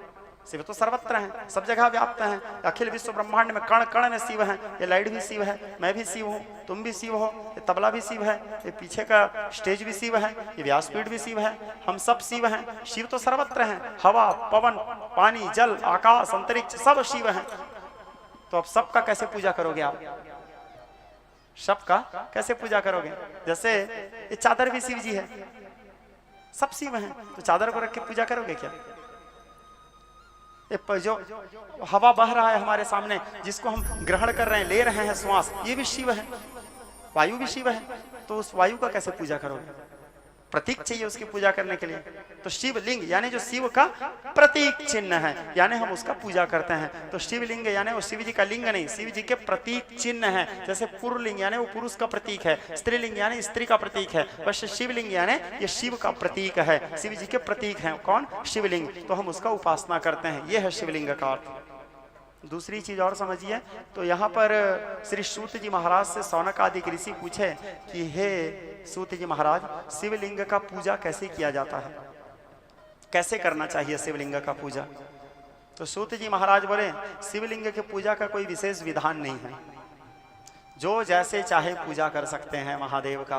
क्योंकि शिव जी जो हैं वो नियम धर्मों से बंधे हुए, वेद के नियमों से बंधे हुए देवता नहीं है, वो ब्रह्म हैं, कोई नियम उनके लिए नहीं है। व्यक्ति शिव जी केवल श्रद्धा को देखते हैं, शिव जी केवल विश्वास को देखते हैं कि सामने वाला कैसे, कितना श्रद्धा है उसके अंदर, कितना प्रेम है, कितना विश्वास है मेरे प्रति। शिव जी केवल प्रेम, श्रद्धा और विश्वास को देखते हैं। पूजा कैसे कर रहे हैं, मंत्र कैसे पढ़ रहे हैं, पूजा में क्या सामान है क्या नहीं है, ये सब चीज को शिव जी नहीं देखते, केवल प्रेम के भूखे हैं शिव जी। हाँ, लेकिन वेदों में उनके पूजा के लिए उनके जो शिव जी के भक्त लोग हुए वो बताए कि ऐसे पूजा शिव जी को करना चाहिए। तो कैसे करना चाहिए? तो फिर बताए कि सबसे पहले जब हम शिवलिंग का पूजा करें तो सबसे पहले उनका ध्यान करें, ध्यान करने के बाद फिर उनका आवाहन करें, आवाहन करने के बाद उनको हम आसन दें। ये शिवलिंग की पूजा समझिए ध्यान से, आसन दें। आसन जो तुम लोग करते हो बेटा रात को, आसन दे, आसन देने के बाद पाद्य उनके पैर धोएं, उसके बाद अर्घ एक डंकी जल डालें, अर्घ दें, हाथ को धोएं, फिर एक डंकी जल डालें, उनके मुख प्रक्षालन करें जिसको आचमनीय जल कहते हैं। पादे और पद्यम समर्पयामि, हस्तयोर और अर्घदानम समर्पयामि, मुखे आचमनी जल समर्पयामि। आचमन करें, आचमन करने के बाद फिर भगवान शंकर को स्नान कराएं। भगवान को स्नान कराने के बाद फिर उनको दुग्ध से स्नान कराएं, फिर दही से स्नान कराएं, फिर घृत से स्नान कराएं, फिर मधु अर्थात मदरस से स्नान कराएं, फिर शर्करा से स्नान कराएं, शक्कर से, उसके बाद पंचामृत से स्नान कराएं। पंचामृत से स्नान कराने के बाद गंध से स्नान कराएं। गंध से स्नान करवाने के बाद यदि गंगा जल, नर्मदा जल, क्षिप्रा आदि पुण्यमयी तीर्थों का जल है आपके पास तो पुण्यमयी तीर्थों के जल से भगवान महादेव को स्नान करवाएं। स्नान करवाने के बाद शिव जी को विविध फलों के रस से अभिषेक करें, वनस्पतियों के रसों से अभिषेक करें, फिर महाअभिषेक करें। शिव जी का महाअभिषेक में रुद्री पाठ करते हुए अभिषेक करें। रुद्राष्टाध्यायी, रुद्राष्टाध्यायी बहुत कठिन है, यदि वो आप नहीं कर पा रहे हैं तो शिव जी के कोई भी पुण्य स्तुतियों से शिव जी का अभिषेक करें। वो भी नहीं कर पा रहे हैं तो नमः शिवाय, नमः शिवाय, नमः शिवाय कहते हुए शिव जी का अभिषेक करें। अभिषेक के बाद पुनः शिव जी को पाद्य प्रदान करें, अर्घ प्रदान करें, आचमन करें। फिर आचमन करने के बाद शिव जी को वस्त्र पहनाएं। श्वेत वस्त्र शिव जी को पहनाना चाहिए क्योंकि शिव जी के वस्त्र जो है हमारे शिव पुराण में श्वेत वस्त्र कहा गया है। शिव जी कौन से रंग के वस्त्र पहनते हैं तो श्वेत वस्त्र। मैया कौन से रंग के वस्त्र पहनती है, रक्त वस्त्र। शिव जी जब गुरु भाव में रहते हैं, पूर्ण निर्गुण निर्विशेष निराकार पूर्ण वैराग्य स्वरूप, तब कृष्ण वस्त्र धारण करते हैं। लेकिन प्रत्येक जो सामान्य मनुष्य हैं उनको शिव पूजन में कृष्ण वस्त्र से, श्वेत वस्त्र से ही शिव जी का पूजन करना चाहिए। श्वेत, हाँ कोई तंत्र भाव में पूजन कर रहे हैं, जो एकदम गुरु भाव में वैरागी शिव का उपासना कर रहे हैं, वो कृष्ण वस्त्र से शिव जी का पूजन करें। वस्त्र पहनाएं। वस्त्र के बाद शिव जी को यज्ञोपवीत यानी ब्रह्मसूत्र यानी जनेऊ पहनाएं। फिर उपवस्त्र पहनाएं शिव जी को। उपवस्त्र यानी छोटा सा कोई भी एक ठो कपड़ा, गामछा, उसको अर्पित करें। अर्पित करने के बाद फिर शिव जी को आचमन करें। आचमन करने के बाद अक्षत खड़ा चावल चढ़ाएं, फिर पीला सरसों चढ़ाएं, उसके बाद बिल्व पत्र चढ़ाएं। त्रिदलम त्रिगुणाकारम त्रिनेत्रम चतुर्यायुधम त्रिजन्म पाप संहारम बिल्वपत्रम शिवार्पणम। बिल्वपत्र चढ़ाने के बाद शिव जी को समी का पत्र चढ़ाएं। शिव जी को समी पत्र भी बहुत पसंद है। कणेर का पत्ता, धतूरा का पत्ता और फुड़हर का पत्ता, ये भी शिव जी, जितने जहरीले पत्ते हैं ये भी शिव जी को बहुत प्रिय हैं। इन सबको शिव जी को समर्पित करें। उसके बाद शिव जी को पुष्प चढ़ाएं। पुष्प में शिव जी को सबसे प्रिय पुष्प कौन है तो शिव जी को सबसे ज्यादा प्रिय नील कमल है और श्वेत कमल है। उसके बाद शिव जी को धतूरा के पुष्प बहुत पसंद है, कणेर के पुष्प बहुत पसंद है और शिव जी को फुड़हर का जो पुष्प होता है वो भी बहुत पसंद है, जिसको मंदार पुष्प भी कहते हैं। मंदार माला चकलितालकाय कपाल मालंगत से खराय, फुड़हर का फूल चढ़ाएं। उसके बाद समी का फूल, समी पेड़ में भी फूल लगता है, गुलाबी गुलाबी देखे होंगे। समी का फूल भी जब छोटा समी में तो नहीं लगता, जब बड़ा हो जाता है तब लगता है। समी पुष्प भी शिव जी को बहुत प्रिय है। दूसरा पानी, तालाब में जो पानी के ऊपर में छोटा छोटा फूल निकले रहता है, जल के ऊपर में खिलने वाले प्रत्येक पुष्प शिव जी को प्रिय हैं, वो पुष्प शिव जी को समर्पित करें। और श्वेत पुष्प शिव जी को बहुत प्रिय हैं, श्वेत पुष्प भगवान महादेव को समर्पित करें। और धतूरा भी दो प्रकार के होता है, एक सफेद धतूरा और एक नीला धतूरा। नीला धतूरा शिव जी को ज्यादा पसंद है। और फुड़हर भी दो प्रकार का होता है, एक नीला फुड़हर और एक सफेद फुड़हर। सफेद फुड़हर शिव जी को ज्यादा पसंद है, नहीं मिला तो फिर कुछ भी चढ़ा दो, वो भी चल जाएगा। तो इस प्रकार शिव जी में पुष्प समर्पित करें। फिर आचमन करें। आचमन करने के बाद शिव जी में भोग लगाएं, मेवा मिष्ठान आदि भोग लगाएं। भोग लगाने के बाद आचमन करें। फिर शिव जी को पान चढ़ाएं। पान चढ़ाने में तांबुल आदि पान चढ़ाएं। पान चढ़ाने के बाद शिव जी को ऋतु फल, केला, सेव आदि जो भी फल कंद मूल लाए हो वो चढ़ाएं। फिर शिव जी को श्रीफल चढ़ाएं। श्रीफल चढ़ाने के बाद दक्षिणा चढ़ाएं। दक्षिणा चढ़ाने के बाद फिर शिव जी को नमस्कार करें, प्रार्थना करें। प्रार्थना करने के बाद यथासंभव आपसे जैसे बन सके आरती करें। आरती करने के बाद चवर डुलाएं, चामर डुलाएं, छत्र डुलाएं और उसके बाद भगवान शंकर का निराजन करें। निराजन करने के बाद फिर कपूर आरती करें। फिर भगवान महादेव से क्षमा याचना करें। इस प्रकार भगवान महादेव का उपासना किया जाता है, शिवलिंग का। इस प्रकार शिवलिंग का पूजा किया जाता है। इस प्रकार शिवलिंग का पूजा करना चाहिए। हमारे वैदिक विधान के अनुसार, हमारे ग्रंथों के हिसाब से, हमारे पुराणों के हिसाब से इस प्रकार शिव जी के पूजा का विधान बताया गया है। तो सूत जी महाराज सौनक आदि ऋषियों को इस प्रकार शिवलिंग के पूजा विधान वर्णन किए। श्री सूत जी महाराज कहने लगे, शौनक आदि ऋषियों, आज मैंने तुम्हारे वास्ते यहाँ तक की कथा कहा, आगे तुम्हारे क्या सुनने की इच्छा है? जय जय श्रीमद् शिव महापुराणे शिव शक्ति लीला प्रसंगे तृतीय दिवस विश्राम। नमः पार्वती पतये। हर हर हर महादेव शंभो।